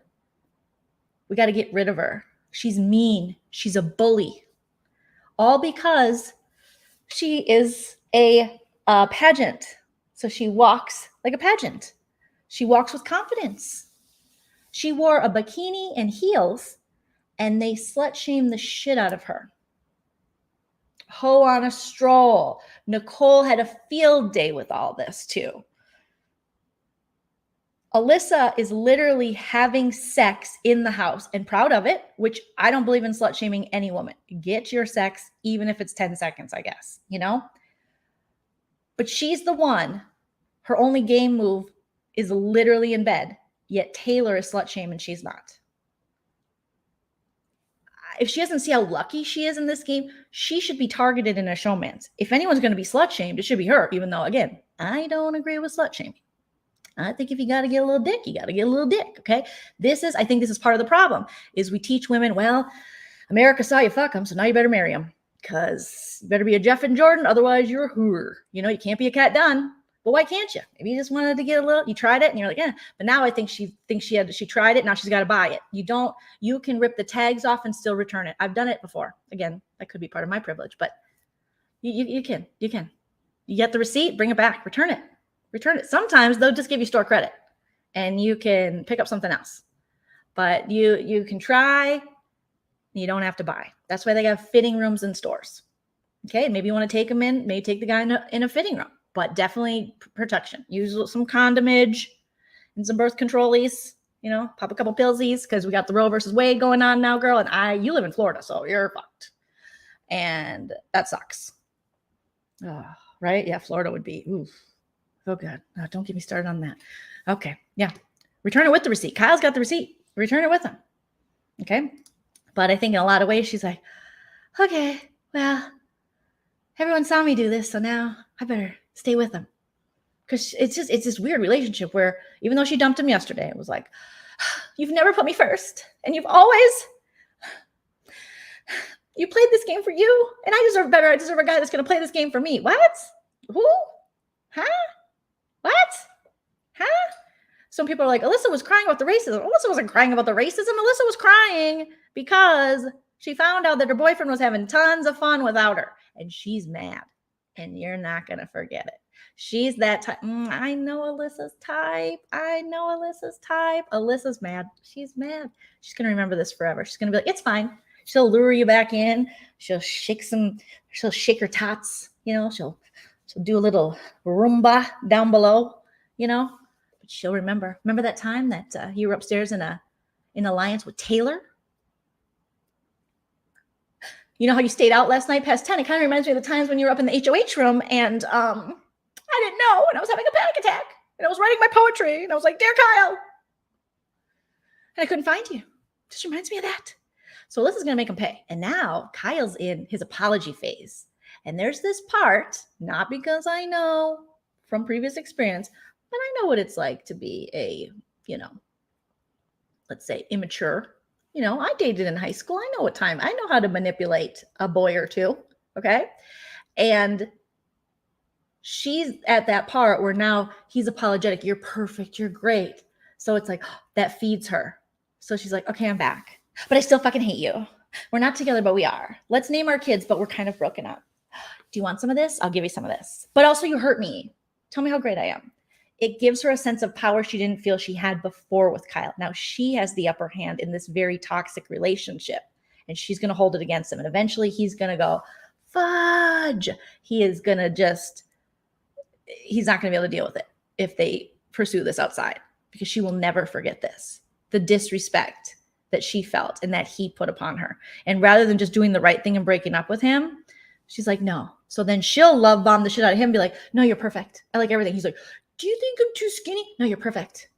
What about my ears? They're perfect. What about my smell? It's perfect. Miss, you came in this house with another dude. It was your situationship, but it was enough that he tweeted about it. So I think she might be one of those like serial dater people. And so she is going to make sure that Kyle never forget. And now that he's in this, I'm sorry, I'm garbage. She's like, you are garbage, but I guess I'll hang out with you. But yeah, you're trash. It's okay. I forgive you. No, I don't. I need some alone time. Okay, come back. Why didn't you come check on me? Well, you said you needed alone time. But I need you to check on me. I need you to check. You should just know. You should just know how I feel. I wrote it in my journal. Do I have to read my poem to you again? Kyle. Where did our time go in the Big Brother house? You were here, you were there, you were gone. I was panicking, I was breathing. Suck in, blow out, suck in, blow out. Focus on my breath and my breasts, but you're not there. You're upstairs. You are plotting and scheming with women that aren't me. And I lay and I breathe and I'm having all of this panic and attack. You're attacking me with my panic and attack. She's going to make up some. She's going to get real emo with it. Okay. Yeah, she said, I told myself after my last breakup, I'm only going to date guys I'm going to marry. Who raised this girl? No, she's got a friend. Her name's like Jody or Bodie or something. If you're watching this, please get her into some therapy. We got to get some confidence in here. We got to get some confidence. Okay. Yeah. She was homecoming queen and voted biggest flirt. She's used to getting her way. And Kyle, mommy Kyle's going to probably kick her out of the basement. Because she'll be like, oh, why were you upstairs so long? He's like, well, I was TikToking with my mom. Oh, because she always wants you around. God, she has her own husband. That's Alyssa. Alyssa said last night after they broke up and then they got back together and they were in the bed and she was just like, I don't even care. Like, let's do it. Like, I don't even care. And they were counting how many times they've done it. And then he was like, do you think that America knows we had sex? And she was like, yeah. Oh my God. Yes. And he was like, oh my God, no. Oh, my boner. And she was like, oh, who cares? We'll probably be famous for it. Ugh. I was like, oh, it's like that. You're going to be famous for having sex in the house. That's all she cared about. They probably encouraged, I'm just throwing ideas out there, scenarios, if you will, encouraged showmance through her casting, because she always talks about, I don't think they thought you were the one I was going to have a showmance with. So she was cast knowing, you tell these people, America loves showmances. Oh, they love them. Look at, they show, look at Brenshaw, they got Swaley, they got Jeff and Jordan, we got Dom and Danielle. Like, oh, America loves, knowing that America does not, in fact, love showmances like that all the time. And then, okay, I'll do it. Yeah, totally. So she's like, I'll play that role. I'll do that thing. And then you find out, oh, your showmance, nobody likes him. He did some bad stuff. Sabine, thank you so much for the super chat. Can we start a petition to get Julie Chen removed from BB? Julie is a minority who thinks she's at the top of the chain. Stop Asian hate is a thing because you're a minority, sis. We lost Julie Chen when she added Moonves to her last name. Yeah, we did. We lost her. We're never going to see, people are like, maybe she'll Erin Grease or whatever that racist for BB15's name was, who's now a successful mommy blogger. Again, Kyle, you're going to be fine. Don't cry for Kyle. He's going to be fine. If anything, he'll probably get endorsements from, Alex Jones or something. Do you know what I mean? There are people out there who would love to talk to him, have him on the podcast. What was it like being a white man and being held accountable? Oh, that must have been horrible. God, that must have been awful. You cry a lot? Yeah, you cry. Cover yourself in the blanket? Ask other people to fix it for you? Good. You did it. That's in the pack of what we do when we're in trouble. So we're going to see, hopefully, to get back to the Julie Chen thing, she can't criticize anything anymore. She can't be Julie Chen we saw previously because she signed her soul away with Les Moonves. So when her husband was accused of all these egregious acts against women, and got a deal or whatever, I don't know the specifics of what he got, but I know he was able to leave CBS allegedly with quite a bit of money. Most people who, harass people allegedly and have, leave that badly at a job, none of us would get our retirement, all that stuff. Okay. That's why she had to leave the talk, because you can't talk about things. You can't talk about, she was criticized for being very critical of Camille Cosby, yet when put in the situation, she was the same. She stood by her man. So now she can't be on the talk because she can't talk about anything, because every time she'd say something, they go, what about your husband? But you're okay with that? So she can't, and she knows that. And so she keeps Big Brother because that's her paycheck. And, she is a journalist, but unfortunately she sold her soul by staying. And it sucks because Julie Chen was iconic. And then Julie Chen Moonves popped up and I was like, oh no. And I don't know the specifics, and it's one of those situations again where we see this happen a lot. And people then they use God.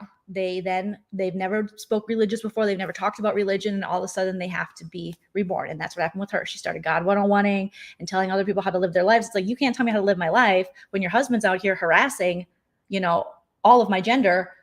And you're just standing by and quitting your jobs so that you can just stay in that situation. But that's what she did. We see that happen a lot. People then weaponize religion against people and go, well, no, I'm born again and I found God. It's like, he's never been missing. I don't know if you know this, but you don't really have to. I didn't know it was a scavenger hunt to find him. I had no idea. But apparently he is a good little hider because she lost him for a long time. And then I think it's just her way, the guilt and all that. She has to invest in something. And it also looks good to that certain, group of fans, the Christian fans. I've seen it happen. I've seen YouTubers do this. They weaponize, they do bad shit and they're bad people. And they go, but I found God. You're like, you didn't find God. You just know that this will get you out of any accountability. You just know that you're a shitty person and you're using that. And the people that follow you or fans of this show per se are devout, Christians or other religions. And so you think they'll show you more grace. But he was never missing. Yeah, I've never seen a missing sign for God, but and it's always funny because I lived in Arizona for years and did comedy, and so many of the comedians, they're like, I'm born again. They're like, Jillian, you born again? And I'm like, well, I know I don't know why I was born once. It was good, so far so good. And they're like, well, you should get born again, And I was like, well, what happened? And they always tell me this horrible story. And then I stabbed someone and then I choked their cat and I stole all their money and I peed in their pool. And I was like, oh, so when you do bad shit, you then turn and get baptized in a bathtub in front of other people that do bad shit. And now you're just cool? Okay.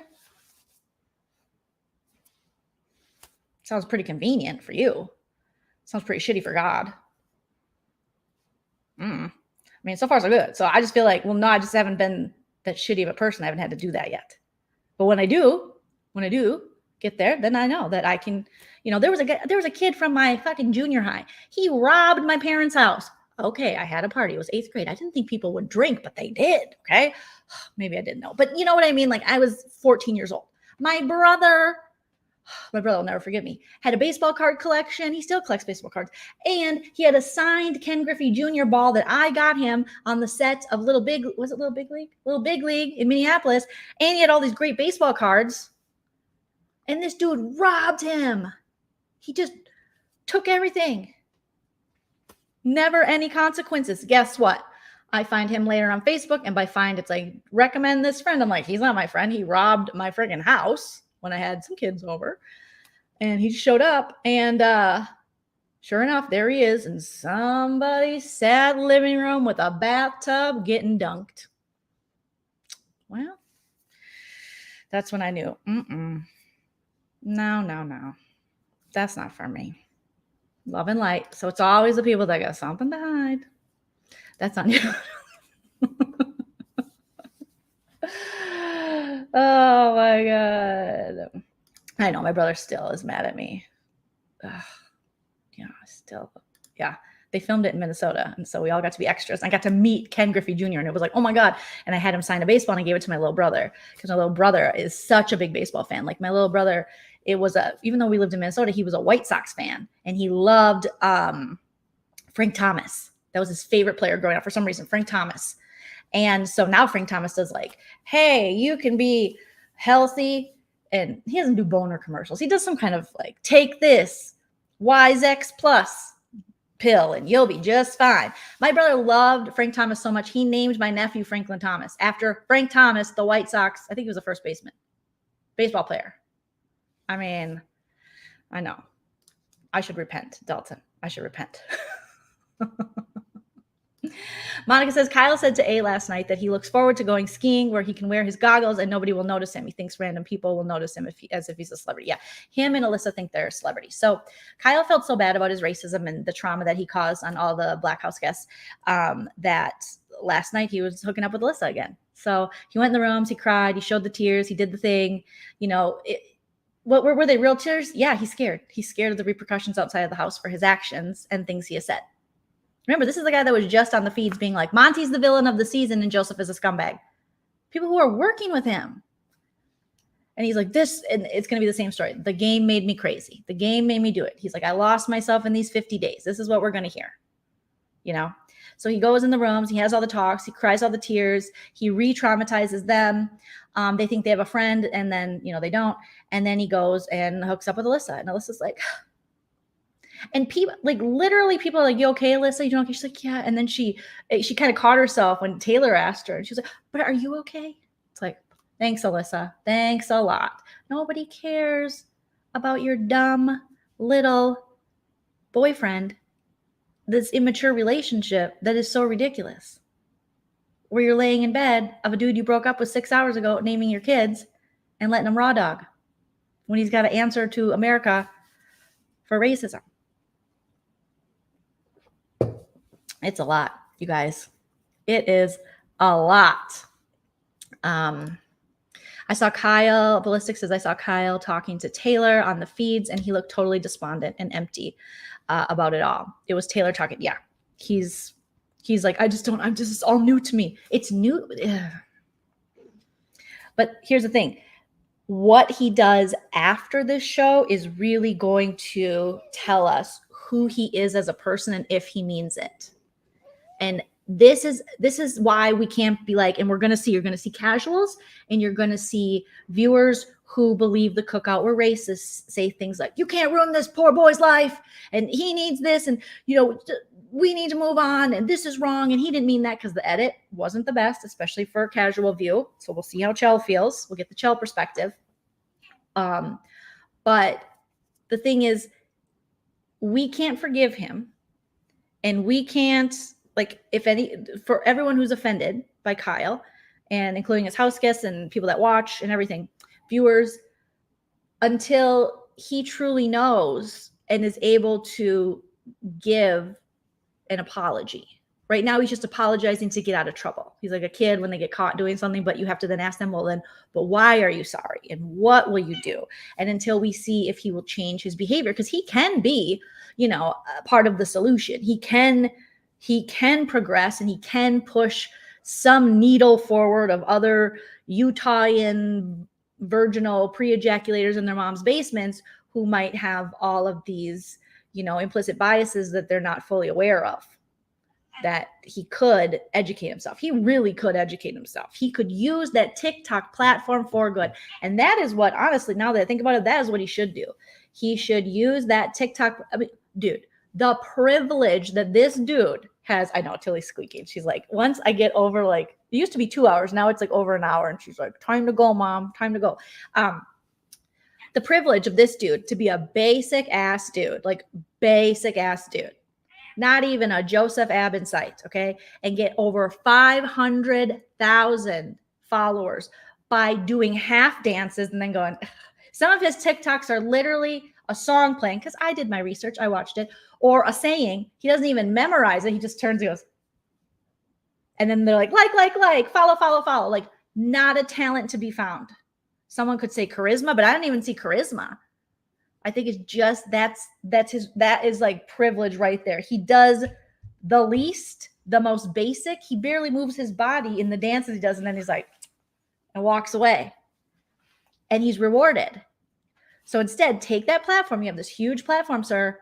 Take it to educate yourself and educate others. It'd be great. That'd be great if he actually took time, stopped, didn't go do all these interviews until he understands why his actions and words were problematic. Educate himself and then move forward with an education. A similar thing happened to that Rachel girl who was on The Bachelor. Me and Busy covered a season of it. The Bachelor. It was the first Black Bachelor. Matt, I forget his last name. He ends up picking the lady with a past of attending parties and on plantations, and it was like these, I forget what they're called. It's like in the South. What is it called? Damn it. I've been talking too long. You guys know what I'm talking about. You know what I'm talking about. Yes, no talent. Vanessa, my friend coming in. The algorithm loves white bread. Loves it. Okay. So then she was seen, it wasn't like a cotillion. There's antebellum like parties. And I believe. And Matt James, yeah. So he picks her. And, the internet finds this whole past of, all these pictures. And it's just, problematic stuff. And I'm from the South. We don't have these. And yet he had, like, Michelle was in that season. And Michelle was from Minnesota. She was a Black woman and a teacher. And he was like, he said all these things. He was like, I remember Matt James, because he's like, I want a woman who is smart, beautiful, loves kids, philanthropic, because Matt James is philanthropic, all these things. So here comes Michelle, and Michelle is all of that plus some. She's like, oh my God, I want to marry her myself, but I'm already married, and I don't know. I don't think she'd be into me. So she's all that. And then he goes, but I'm going to pick the 23-year-old who parties on old plantations. I'm going to pick that. Yeah. Who never said she liked kids, and I don't even think she's volunteered. Did you volunteer ever? She's planning on it. I'm going to pick her. And I was like, oh, Matt, cancel the season, Matt James. But it was the same thing with her. She then, she got called out, and after the season, they were like, protect Rachel, protect her. Oh, poor Rachel. She's getting called out for behavior. Protect her. And then she got photographed at a coffee shop with a couple of ally books, and she had her coffee on top of it, like, just starting my day as an ally. My new ally. Yeah, antebellum era parties. So she's in here. All her friends are smiling. It's like they're sorority or some shit, I know Michelle's the best. She's the best. I don't know what happened on her season. I'm just not a Bachelorette fan. I tried to be. Yeah, they're still together. But yeah, I don't know if she ever really did anything to really educate herself. And I don't, there's really not a follow-up with that. But I feel like, Kyle, you already have over 500,000. I mean, I don't think his followers have dropped. I mean, let's just take a look and see, but I don't think his followers have dropped at all. So use that platform. I mean, all you're doing is like shitty dances and like, I send my thirst trap to my mom and get her reaction. And his mom's like, ugh! And you're just like, oh, wow, that's hilarious. Funny. Great. I mean, I know comedy's subjective. I'm a fucking comedian, but we all work so hard, me and my comedy friends, to write material and practice. And then you just show up, take your shirt off and go. And your mom goes, and then you have 500,000 followers. But that's cool. That's cool. We're not jealous. We're not jealous or anything. Okay, what's this guy's name? Okay, Kyle Capener. All right, so he has 578,000 followers. And his TikToks, here's an example of one. Him and his mom. Yep. Yep. And then, we're stringing her. Okay. And she's grooving's in the heart. I don't even know what the song is. And 756 likes. That's not good. did you buy followers? And then, he sits in his car. Kyle is a 10. He's always, I just got a new haircut.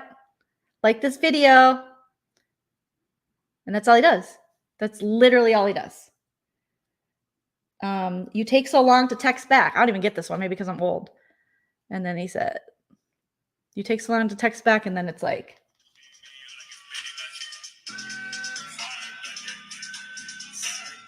sorry about that. No wonder we're like devolved as a species. I mean, this is just like so stupid. Let's see one that has like a lot of views. Okay. Maybe he bought these. Oh, this one has 935,000 views.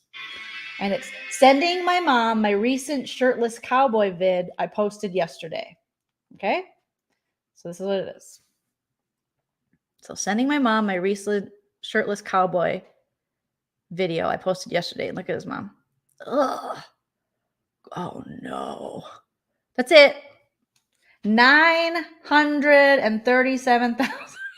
That is so stupid.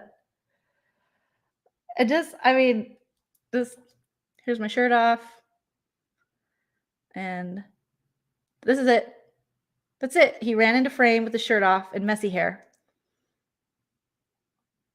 Like some expired mayonnaise. And 13.4 thousand. It's just like... So anyways, you could do so much more with your platform than this. I mean, how many times can we go left side of my face? Let's see. Right side of my face.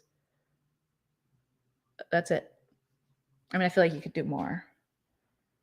You could probably do more with your life. We're about to jump in your ass. You think you'd want to. I mean, like having fun and being silly. Sure, I make silly videos and shit. But you think once you're gifted, like you have the privilege of having that big of a platform, you could do something freaking meaningful and still be silly and funny. I don't think he'll do it. If he does, I would be shocked. I would be shocked. But he really could. Right, pomegranate, can we start? That's the thing. We live in a society where now we hold comedians more accountable for their words than we do actual politicians.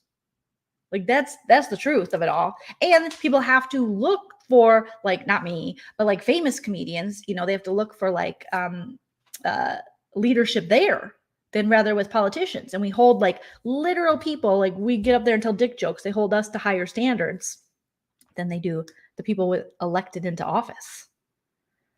It's crazy. Good question. How do I think the jury will handle Kyle's racism? Not well, bitch. In the words of Dorinda Medley, not well, bitch. And you're not the bitch, Eddie. Just, that's the saying. I think Joseph will have a feeling.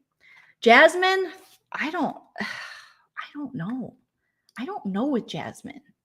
Because I think Jasmine was talking earlier on the feeds that, early on, she wanted to make sure that it wasn't a Cookout 2.0 thing, that they didn't think that. But I will tell you, Jasmine is not thinking about Poopy, her husband. Because this is we got some pictures from the jury house. Do you see Jasmine's remember when you used to go like in the 90s? She's too young for this, but you would literally go to like Pro X or Sears with your boyfriend at the time. You'd have matching sweaters with turtlenecks underneath, and you'd be like this on each other, on your boyfriend. And then they take your picture, and then you bring it to school. You're like, here's me and my boyfriend. I only got it with girlfriends because I was kind of young. Well, no, there were people my age that got that. And we would wear like a matching bum equipment or something with a turtleneck underneath. And we'd be like, but she's like, this is my boyfriend. She's glamour shotting with Joseph. So I don't even know if she knows. I think Indy will probably be like, part of me thinks she'll just be like, are you okay? It's a mistake. I don't even think about that. Oh, that's a thing. Like, I feel like she'll kind of be a denier. I feel like Joseph will be the only one to be like, oh God, that's horrible. So yeah, those girls are all over him. Yeah, Sears or Dillard's portrait suit, and you'd be like, and then you break up 2 weeks later, and you'd be like, oh, we just passed out these pictures. God. And then like 10 years later, your friend's like, remember when you dated this guy? And you're like, oh yeah, I do.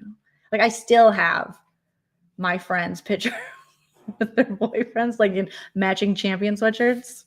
And I'm going to keep them. I'm going to put them in their graves because they're all going to die before me because I'm very young. No, I don't want to. I don't want to say that, but she's in the field of book beans right there. She's like, Joseph. Yeah, the TikTok they did was super cringy. You guys mentioned it. There's Indy. Joseph is being held hostage by these women, you know. They're just like, yes.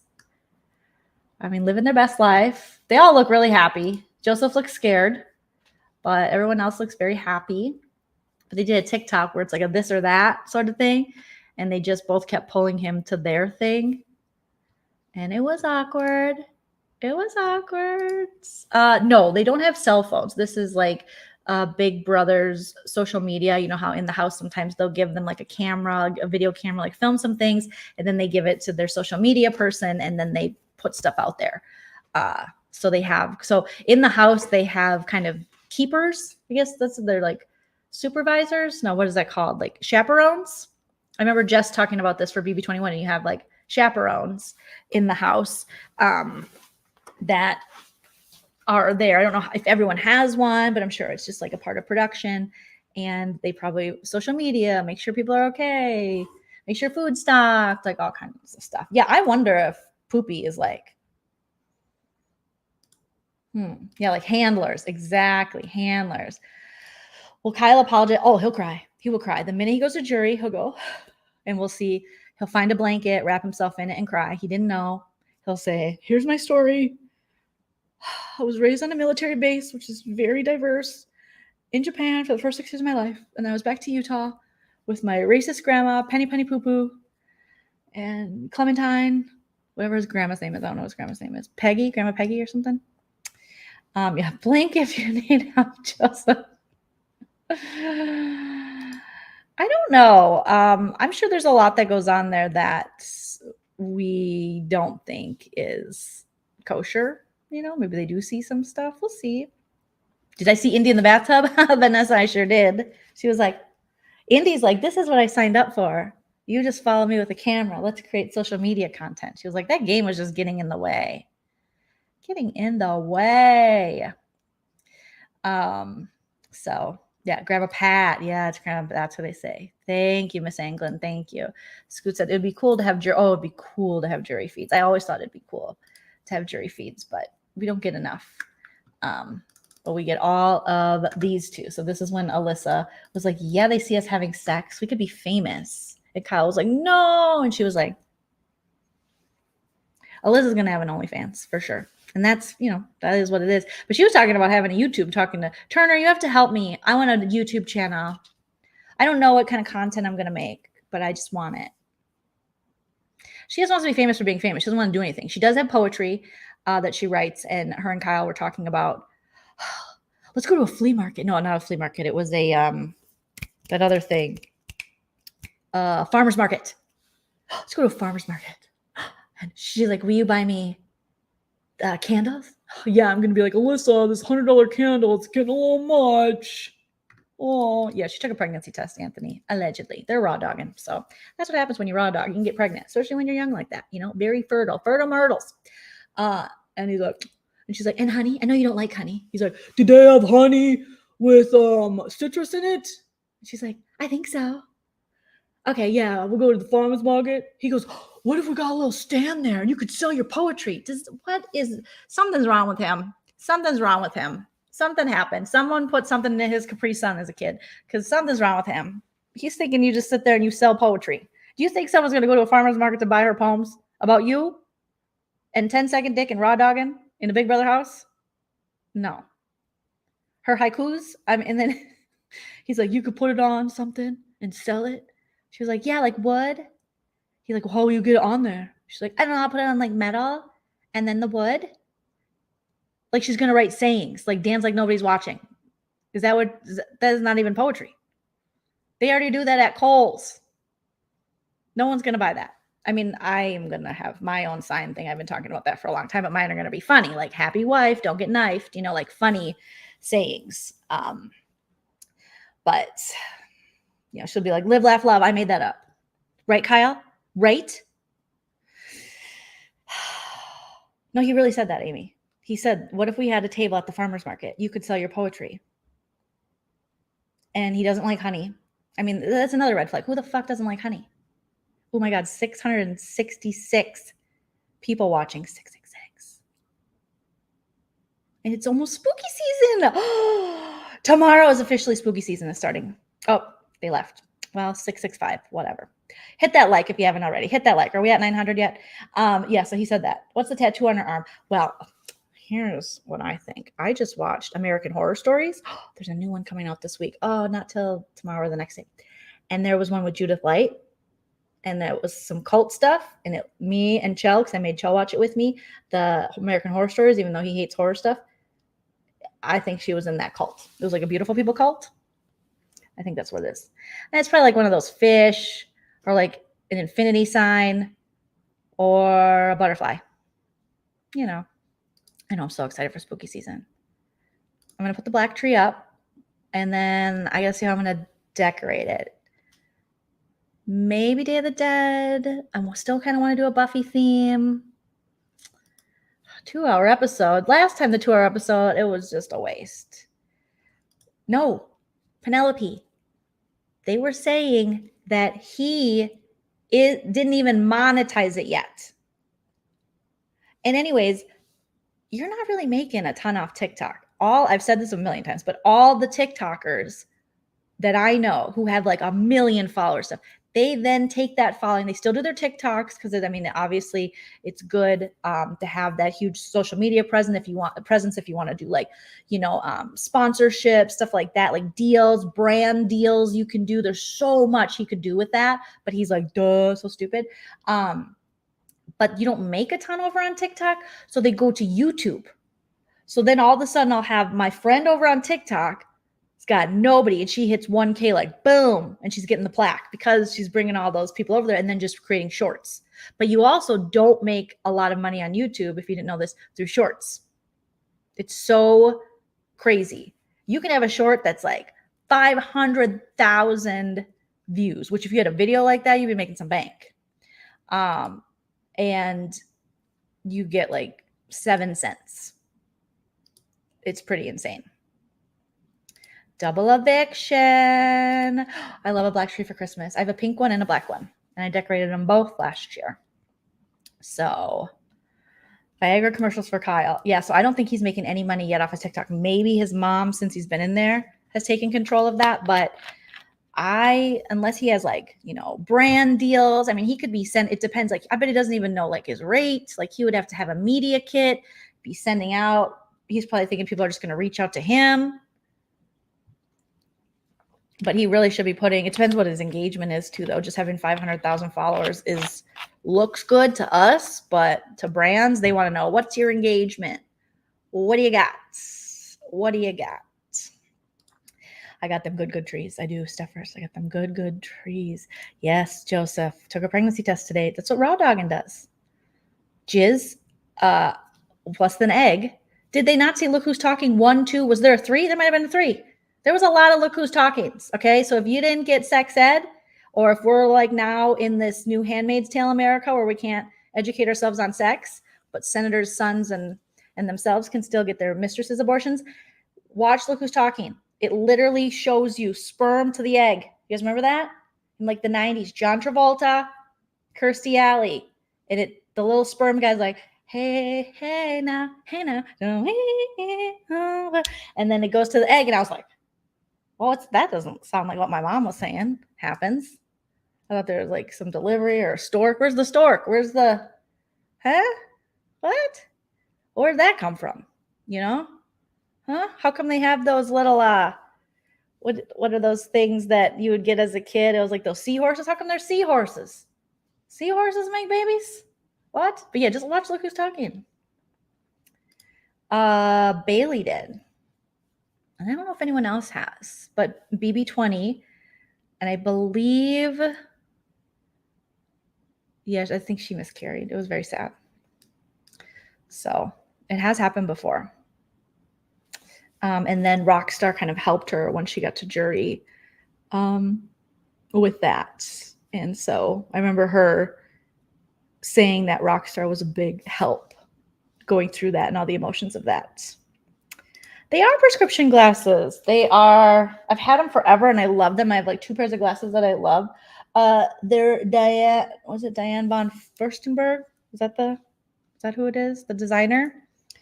I think that's what it is. I'm gonna look it up. Yeah, Diane von Furstenberg. EVF. And I got them like a couple years ago, like maybe 4 or 5 years ago by now. And they have like the tortoise on the side and they're kind of greenish blue. Very fun. Very fun, very necessary when I drive. But I do need to get them a little adjusted though. Yep, Memphis and Christmas and the newest. Oh, guys. I was going to do a video about this, but I don't think I want to waste my time. But I will show you this. So the newest Big Brother. This is Big Brother T. Let's see if we I need like an intro for Big Brother T. I have this one. Ready to laugh? Tamar saying, y'all ready to laugh? Me too. Or how about Tamar Braxton asking where I'm at, you guys? Me, little old me. Let's welcome our next comic out here. Come on, Joleen.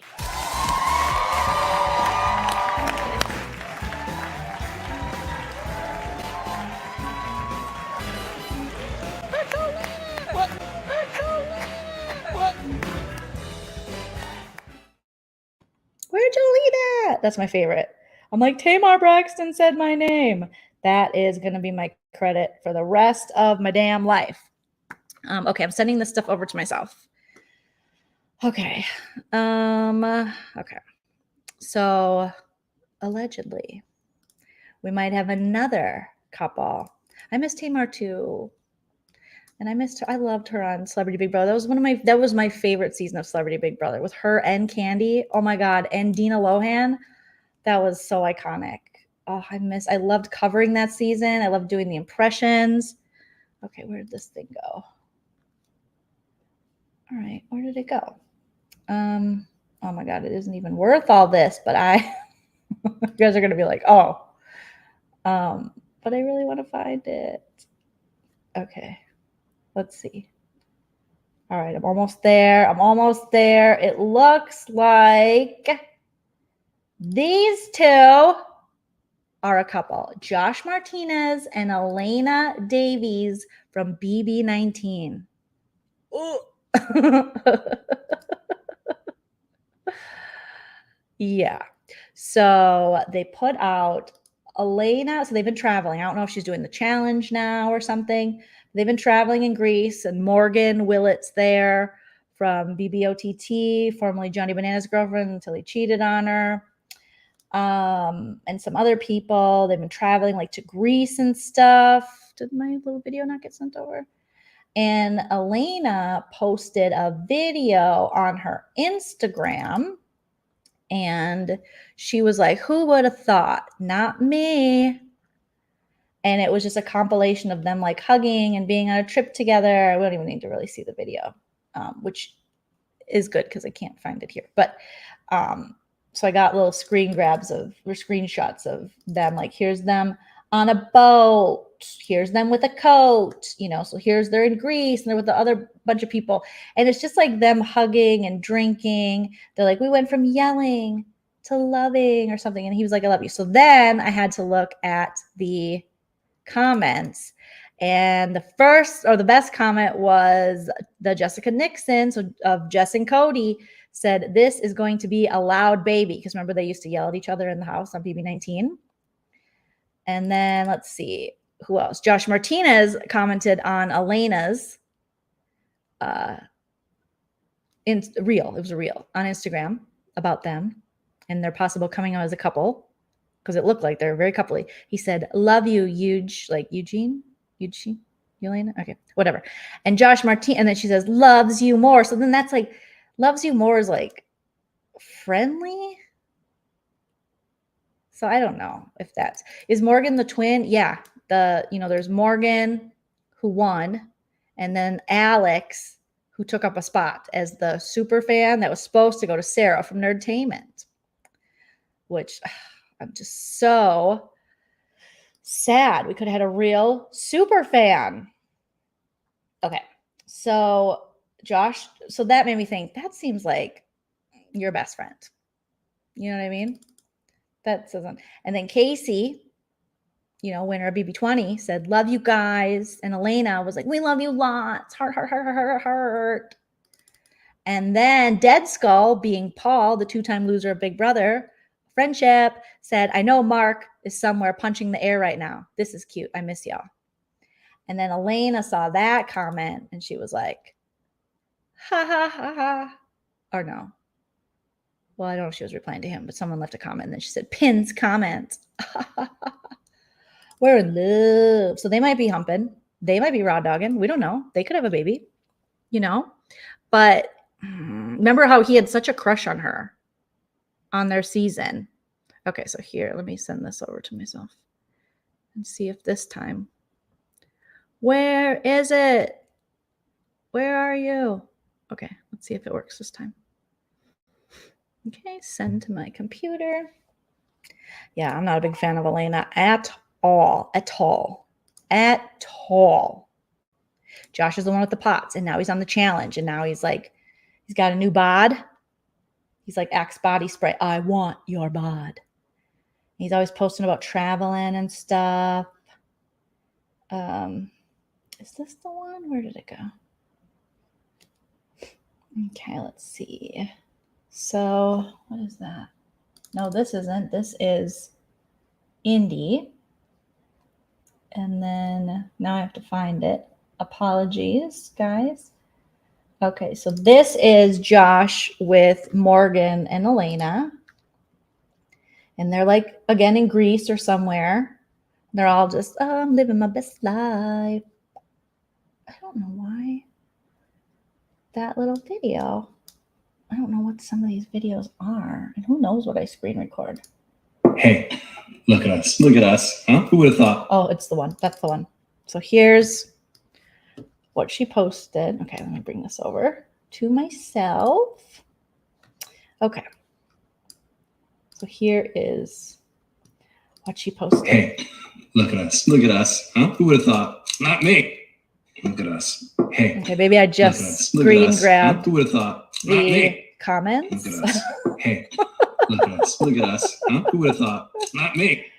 Look at us. Okay, that might be the wrong one. What's this one? Look at us. Okay, maybe it's this one. I screen grabbed 2 of these. I was like, I'm going to do a video. And then the more I thought about it, I was like, they're not worth a whole video, Joleen. Look at us. Hey, look at us. Look at us. Huh? Who would have thought? Not me. So that's, yeah. Look at us. Hey, look at us. Look at us. Huh? Who would have thought? Not me. Look at us. Hey. That's it. Look at us. Look at us. Huh? Who would have thought? Not me. Look at us. So hey, look at I us. immediately, along with Who would other have people, thought, well, they must be dating. That's like a dating. Feels like a coming out of sorts, But who knows? He's got some braids now, I noticed. I know. It's just, I know. Just informing everybody. I'm just the informer. Okay. So expect the unexpected.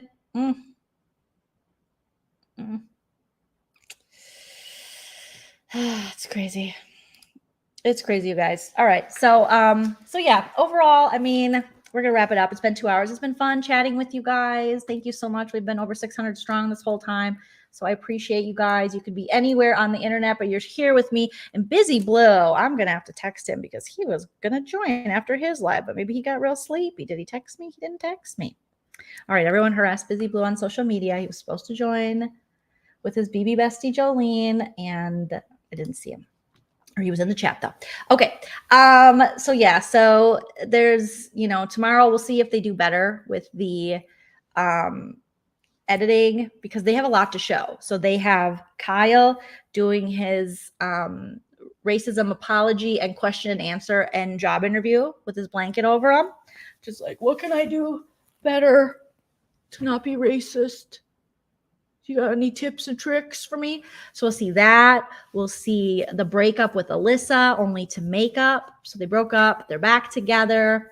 Monty, hopefully we see Monty and Terrence's conversation. Hopefully we hear from Taylor on this. And, Taylor is just like, I know that people are going to expect me to like get mad and all this stuff, but I'm tired and I just don't want to. We'll just see what he does after this. And then she had told Kyle, I'll have your back after this season. But again, I think that we should all remind Taylor and Monty and Terrence when they leave this house that it's not their job to save Kyle from himself. It's his job to show progress and change. It's not their job to stick up for him. He is a big boy who's lived a very privileged life where he's never had to face any of this stuff ever. And so, he'll just be held accountable for his actions. Like my mom says, they can't take your birthday away. And I always tell her, yes, they can. They can murder you. But apparently Nana doesn't know, doesn't think about that part. But it's true. Like this isn't, what did Monty even said? It's like, it's not like he's going to jail. He's not going to prison. Like he literally just has to answer for his bad behavior and show progress that he's learning and all these things. And even if he doesn't do that, we talked about it on this live and we mapped out that there's a whole, unfortunately, group of people that are willing to catch him on his racist fall. So, I mean, it's really not, for him, it's not a big deal. For the people he hurt, it's a bigger deal. And if he would actually,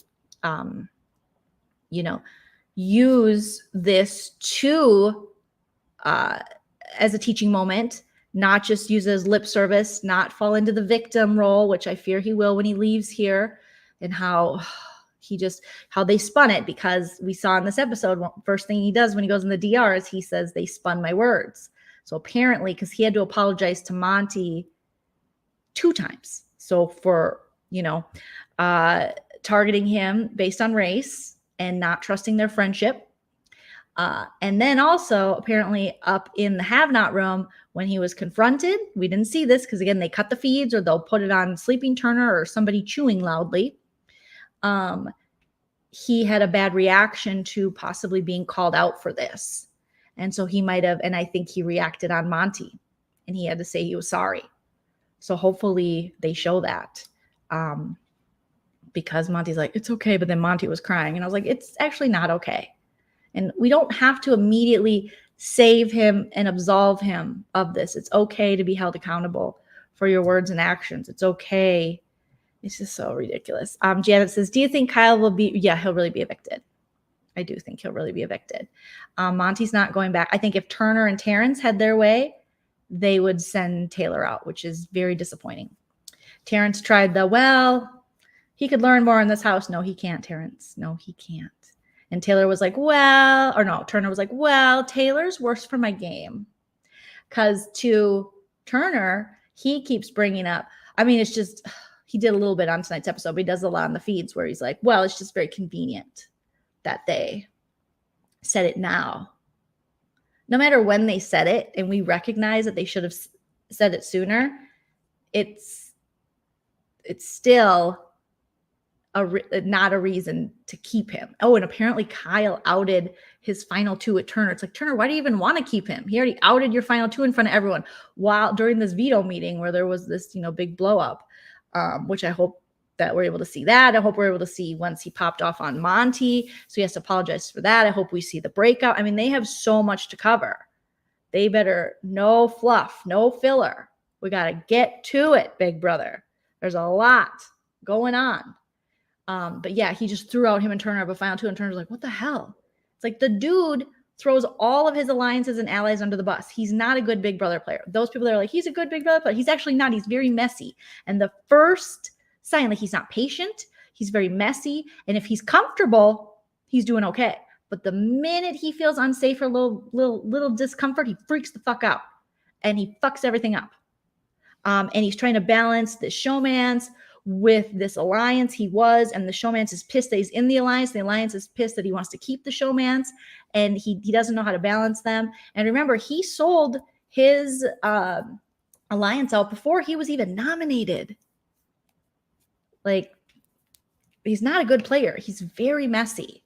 He lies a lot. So this game, you do have to lie. There are people you have to lie to, but you do have to have certain people you are honest with. And I feel like he could have had that with the Pound. And they would have rode with him. And he could have had the leftovers as long as, you know, they needed to. Maybe till the 7, even though that doesn't always happen. But Monty and Turner were for sure very loyal. And obviously Joseph was very, very loyal too. So that's how bad he is. He's not good. I see people going like, he's actually not good at this game. He's not good at this game. His social, not good at this game. No.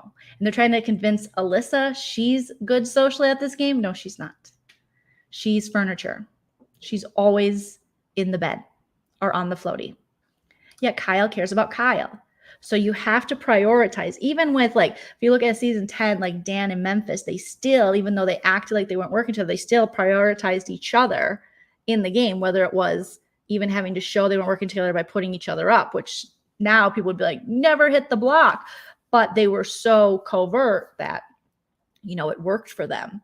But they could guarantee votes for each other and no one could come between that. But this is not good.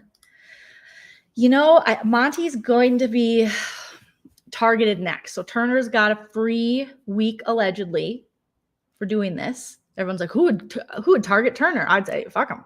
I'll target him. Who cares?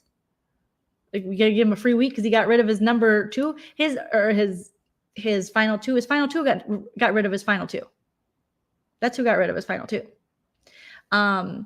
But Monty wants to move forward and take a shot at Michael. And I don't blame him for that. Anyone sitting next to Michael is going to lose. Michael's going to win this game. If he gets the final 2, he's going to win. Michael wants to take Brittany, obviously.